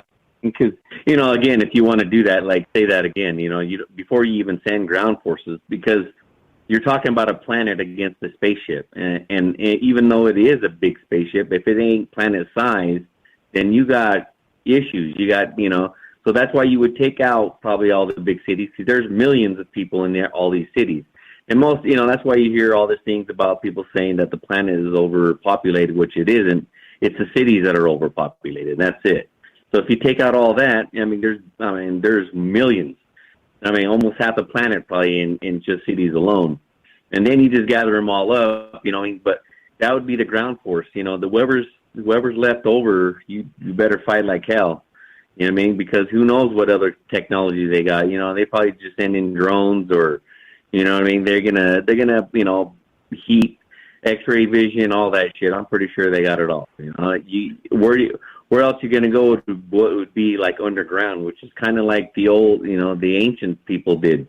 Was it because of flooding or was it because of an attack or something? Because you have places like over in Turkey where I can't remember the name of it right now. By any means right now for some reason. But yeah, they had like it was probably like they dug like 10 stories down, and they had it positioned. And what was interesting was they said it didn't collapse anywhere, and because they had the towers all down for each level. They it could hold a couple thousand people and cattle and all kind of shit. God, I can't remember the name of that right now, but yeah, that's the only way you're gonna probably be defensive is to go underground. And if you see like most of these Star Wars or whatnot like that, you see these guys, like the rebel bases are mostly, inside of the mountain or underground or something. That'd probably be the safest place, to have bombardment coming in from outer space into your atmosphere would be underground. Yeah, like a Cheyenne Mountain, right? Close those big doors that take 12 hours to close, and you're safe. That's exactly like Hoth in particular from Empire Strikes Back. They were kind of in that mountain in the ice, like kind of in the underground defense spot there. So yeah, that makes sense, right? And there are some anomalous things that have underground caverns that they don't know how old they are type stuff. They were clearly dug by people, at least they think people, and so not Bigfoot. But who knows? Like maybe, like you said, maybe something like this has happened before in the past, as has been speculated. I don't know. I don't know those answers, but it is fun to think about, right? Yeah. Here's a couple things that's interesting. Was that a defense for something like this? I don't know if you ever heard or came across this story, but there's one. It's called the what do they call them again? They call them. It was in Siberia, and they called them the cauldrons of Siberia. And what it was is that these people were saying from, the locals that were inside there, and actually there were scientists that went down inside there and actually found, kind of looked like the area where it would be, but they said these cauldrons would come up out of the swamp waters, and, they would open up and, they look gold shaped, but, they kind of drew what they look like. Kind of looks like, just like a gold, I don't know, like a top of a bullet or something. It comes up out of the water. It's a cauldron, and they said they took out like incoming asteroids and whatnot. And they said after they would fire the weapons, it would close back up and sink back down into the water. So there had been a couple expeditions that went down into Siberia, and they believed that they found one area because if somebody was getting sick or something, they had to leave the area. Because they had they didn't want to stop their exploration, but they had to because of that reason. Or another one is actually in the Emerald Tablets of Thoth. He actually talks about that in the future sometime that there's going to be what he says another people or he called it beings that would come from the deep space and they would attack the planet. And he says to call upon his spaceship, which he buried underneath the Sphinx. In this, that's what he wrote down in his book. I believe it's in tablet 10 or 11. And he's, he speaks about that. He says, yeah, just call upon my spaceship and defeat him with ease, is what he says. So that'd be an interesting thing to, maybe that's why they kind of close up all the Sphinx. There's nothing in there, nothing to see here, nothing to see here. Yeah, it could be. And there's, it's been speculated too that the Akashic record, or at least access to it, is buried beneath the Sphinx as well. So I wonder if it's one and the same, right? You can access it through his spaceship. We need to write a fiction series, Kelly. Tie it all in together, man. Good stuff. So I mean, I think that back to the alien invasion stuff. I think that we're screwed, like if it comes to that, we're screwed. But again, right? Like we always say, life finds a way, and that means us too, right? That means us too. And so even though humans have put under some serious duress in the past, and it prevailed. So who knows? Like I don't want to give us like a 99% chance of failure, but even if I do, that still leaves a 1% chance of success. You know what I'm saying? So, I like to believe that at least that you got a puncher's chance, you call it, right? Mm-hmm.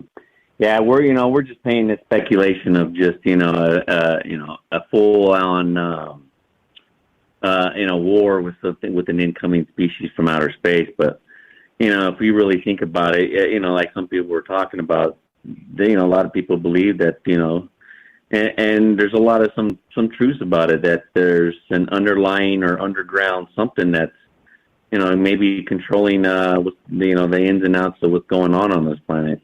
And not to saying that, that we have to see, that they need us, that they need to show themselves. Maybe they don't need to, they don't have to show themselves to everybody, just the so-called leaders or whatnot, or the people they put in those places to rule.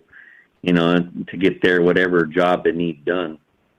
I mean, that's always, and not always an outer species, like an outer space species. It could be even an interdimensional, something that's not, up to the planet. So, there's other things you can do that, it's not just always something that's outer space. Like I said, it could be something that's already infiltrated, in the dark, like there's a lot of books that talk about that, and the only thing that really else that, seems to be portrayed throughout the ancients is a lot of these reptilian type species, and then we're talking about statues and drawings and cave drawings and, it's not just one species. I'm pretty sure that it's not something. I don't know if it's a galactic where you have to control the whole planet, but maybe it's just an intergalactic trading system somehow. That's how they keep everything somewhat afloat, or in the direction they need everything to go. We're just not told of it yet. Yeah. Again, all that, like good speculation. I don't know. Like, I don't know. You know me. I'm not the guy with those answers, but I do think that kind of considering all the possibilities, it does make you stronger, even if you wiser, smarter, older, whatever good terms you want to use. I think talking about these things, even if you're the skeptic and you don't believe any of this stuff at all, that's fine by me. I think it's still, there's a place in our mind for reaching into the cosmos, and I think part of this discussion, why we've always done it kind of like we do it, is part of that. You tickle that part of the brain that maybe does wake up some other parts, or shut down some of the worry, or who knows. I don't know. Maybe hopefully we can hack our brain someday in that capacity by talking about aliens. I don't know. Call me a dreamer. Call me a knucklehead. I have no idea. But somewhere in between, I hope. Somewhere in between. It's all good. It's all good. Let's wrap this up, Kelly. We're about that time, my man. Oh, yeah, that was about it, man. I just wanted to bring in some of the stuff that, known. If you guys, there's someone else out there hasn't really looked into that, go ahead and check it out. It's called The Cauldrons of Russia or Siberia, but I believe it was in Siberia.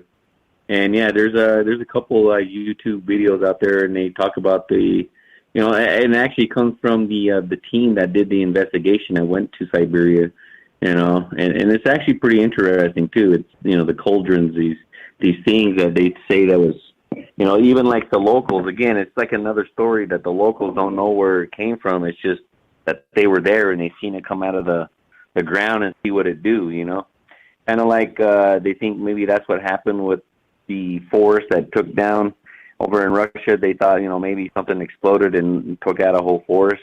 Maybe that's, they're thinking maybe that's the weapon that would, help take that out instead of having that asteroid hit that it exploded before and just, caused like a big shockwave that took the trees down or something. But yeah, other than that, man, you guys have a good evening and peace to the family. Appreciate it, bro. Thanks for the call. That's Kelly from Colorado, and thanks for your input, my man. God bless you and the family. We'll talk to you soon.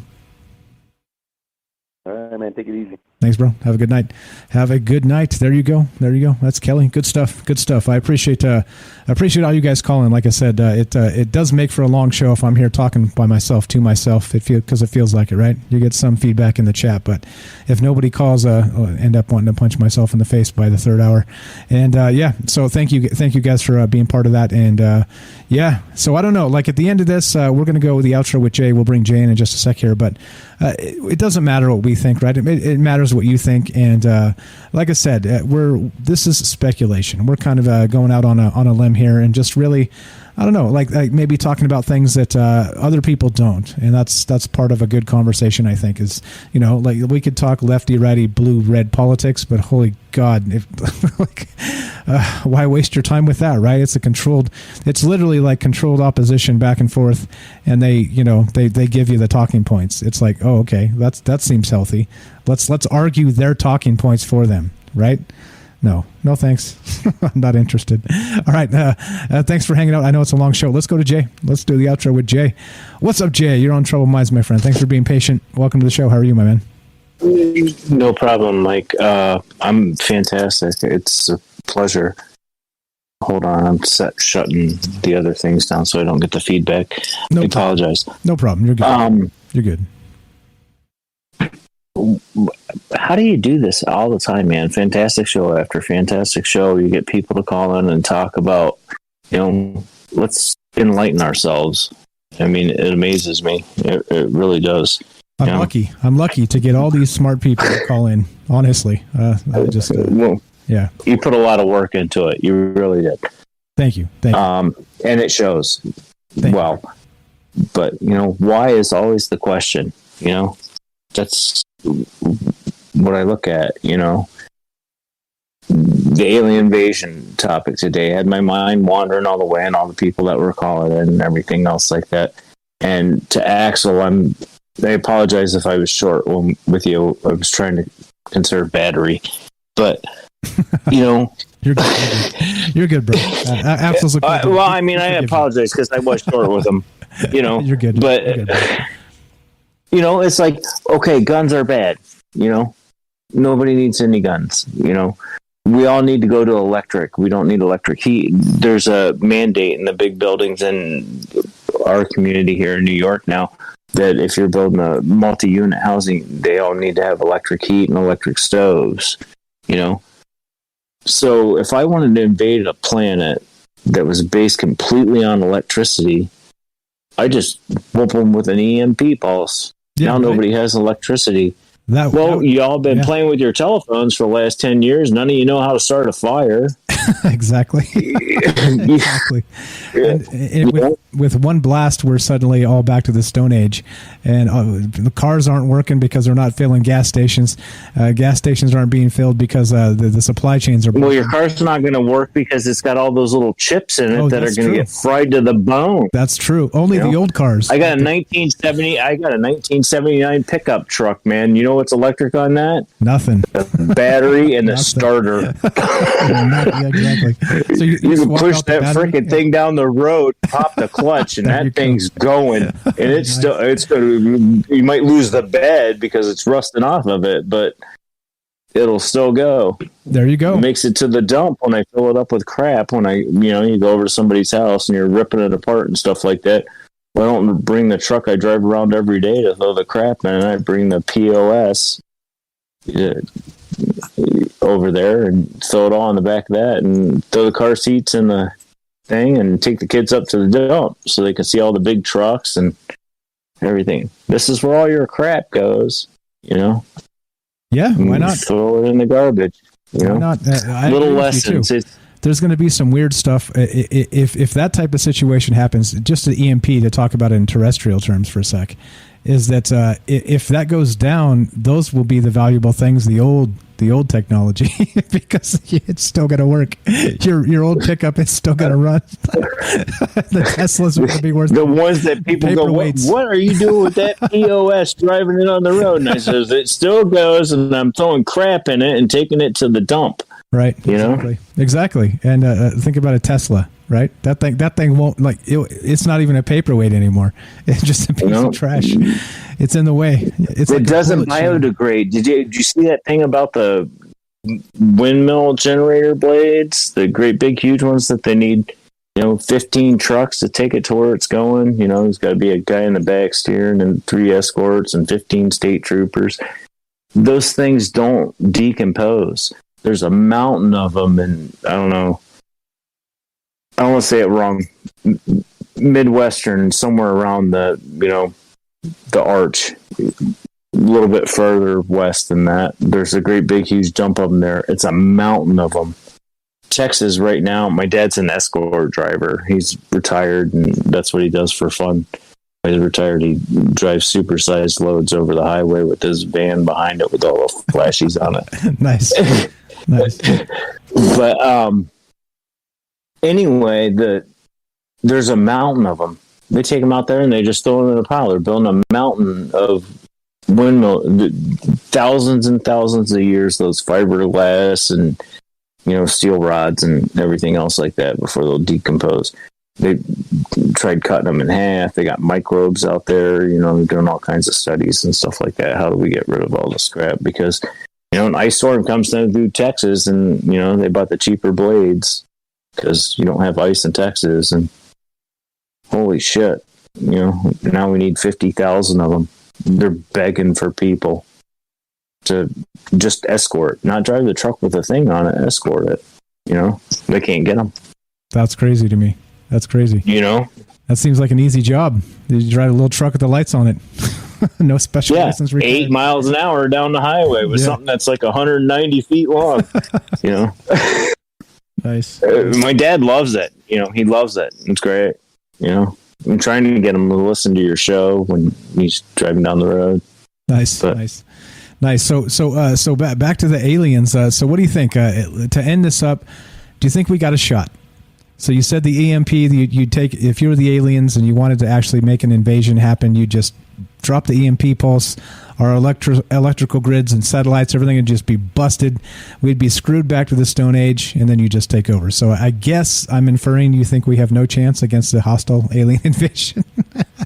Well, you've been broadcasting live the first 2 hours of the show from Alpha Centauri. So, we've got communication with these people. That's true. We're talking with Ash on Mars, and actually we're talking to people all over the world here on the show, which is unbelievably cool. Yeah, that's cool. But if I've got a boat that can make it from there, and I'm coming here to have some sort of a peeing match, we're going to lose. You know? Yeah, for sure. You know, they wouldn't stick their neck out to they basically wouldn't give themselves a chance to lose, because why would you? You wouldn't have to. Yeah. You wouldn't have to. You'd have to make incredible blunder after another to actually lose. But whatever. Which would make the perfect plot for the next Independence Day. Independence Day 4 coming to a theater near you, starring Jay and Mike, and we're going to be the guys that save the universe. Tomorrow is the day they're supposed to disclose the UFOs. It's not. And Independence is only like 2 weeks away. They're not going to do it. We know they're not going to do it. No, it's the 25th, I think. The 25th. Hold on, I linked it in the chat. Bailey made the website. Hold on. Oh, I'm ahead of the game. Yeah, I think it's the 25th. Let's see. Hold on, it's in here. I'll share this. If you guys haven't seen this is an actual countdown website. Don'tBlameTheAliens.com. There you go. I'm going to bring it up. Don'tBlameTheAliens.com. But Bailey made this as a countdown not too long ago. And you found it. That's awesome. Yeah. I linked it in. I looked everywhere for it. So there you go. There's the countdown. So 10 days. 1 hour, 55 minutes until UFO disclosure. That's the website. That's the don'tblamethealiens.com. I'm going to link it. Again, Bailey made that monochrome in the chat there. So if you want the actual countdown to when this is supposed to be released, now you know. Now you're in the loop. You're with us. And there it is. There it is. That's awesome. Don't blame the aliens. We got the countdown. Well, I'll keep that up. We'll since it's only 10 days away, we'll keep that up and keep referencing the don'tblamethealiens.com. But there's the countdown until UFO disclosure. So there we go. But okay, so you think probably not. We don't have a chance here, right? Like against a hostile alien invader, we're screwed. Well, I mean, you go back to War of the Worlds, back when they put it on the radio and everything else like that. At the end of the aliens got the flu and went away. We all need to take care of ourselves and do the right political things with the trick or whatever now to do that. Are we protecting ourselves or are we protecting the aliens? You know, your show and, you know, the other people that I've met through watching your show have blown my mind up. You know, it's just, wow, you know. One comment from one person in the chat, or you know, we're thinking about these things and we're talking about these things, and I think that's, if we're going to win something like that, it's not going to be us going out there with our slingshots and our marbles shooting at a UFO. No, you know? Hell no. Because that one thing that was put on the Discord a couple of days ago, where there was like that unbelievable entourage of power going out at something that was a miserable failure. Do you remember that? No, I'm not sure what you're referencing. A UFO or on UAP or whatever they call them nowadays was flying around, and they were, you know, every guy out there with a 50 caliber or a grenade launcher or whatever was throwing it up at the thing, and it was just dancing around them like it was nothing. It was just the last couple of days, Luis video. No, I didn't see it. I'll have to check it out. If you can link it to me, I'd love to see it. I'll have to go and hunt it down. I thought I saw it on the Discord, to be honest with you, but it doesn't matter. Yeah, no. Okay. We can't. I mean, we can't. If you can travel hundreds of thousands, or even like Alpha Centauri, how far away is that? I think it's about 20,000. No, I think it's 8,000. I think it's like 4 light years. I think that's what it is, which seems incredible. So 4 light years. So if we send them a laser saying, "Hey, how you doing?" You're going to get back to me in 4 years. One way. Yeah, exactly. So it'll be 4 there, 4 back. So 8 years at the speed of light. At the speed of light. Yeah. Right. So I mean, yeah. So we got to fold it like we did in the cartoon video with the dimensions to be able to do something like that. Yeah, I mean, we really have to. There's no way. It's not happening. I mean, yeah. Yeah. All right. We're at the end here, bro. So final thought. Let's finish this up, man. And I got some outro music. I hope you brought a quote with you tonight. I did. I'm prepared. All right. You did your homework. All right. Sweet. So here we go. Your final thought. I'll hit some outro music, and then we'll do your quote. We'll wrap this up. I got like a minute, right? Yeah. Go ahead and start, and then I'll start the music as you start talking. All right. So I've been playing with my kids out here because I'm trying to go back to all the things that are on the notebook.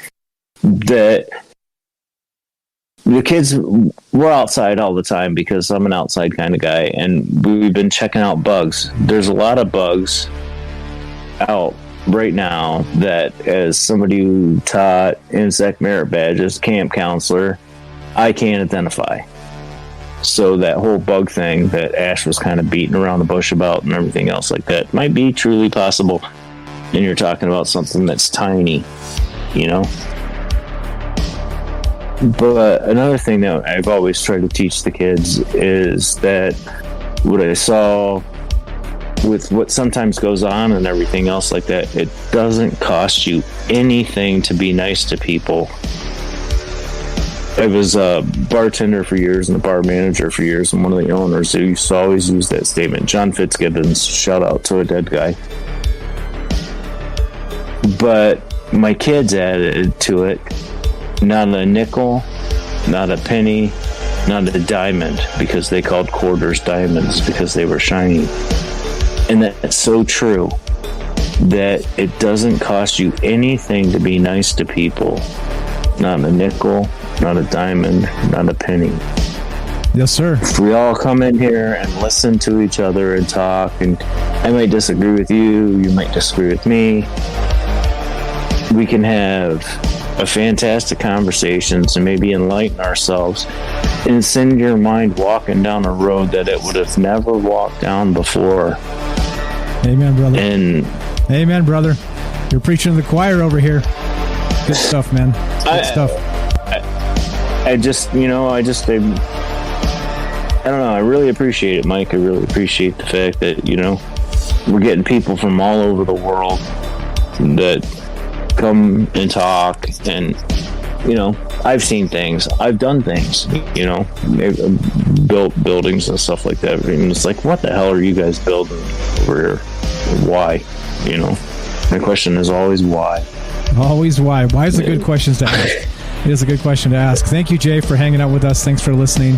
Thanks for spreading the word, and thanks for being positive about the future of humanity and trying to say, let's be nice to each other. It's a good thing. It's a good sentiment, and I think more people need to hear it. So thank you, my friend.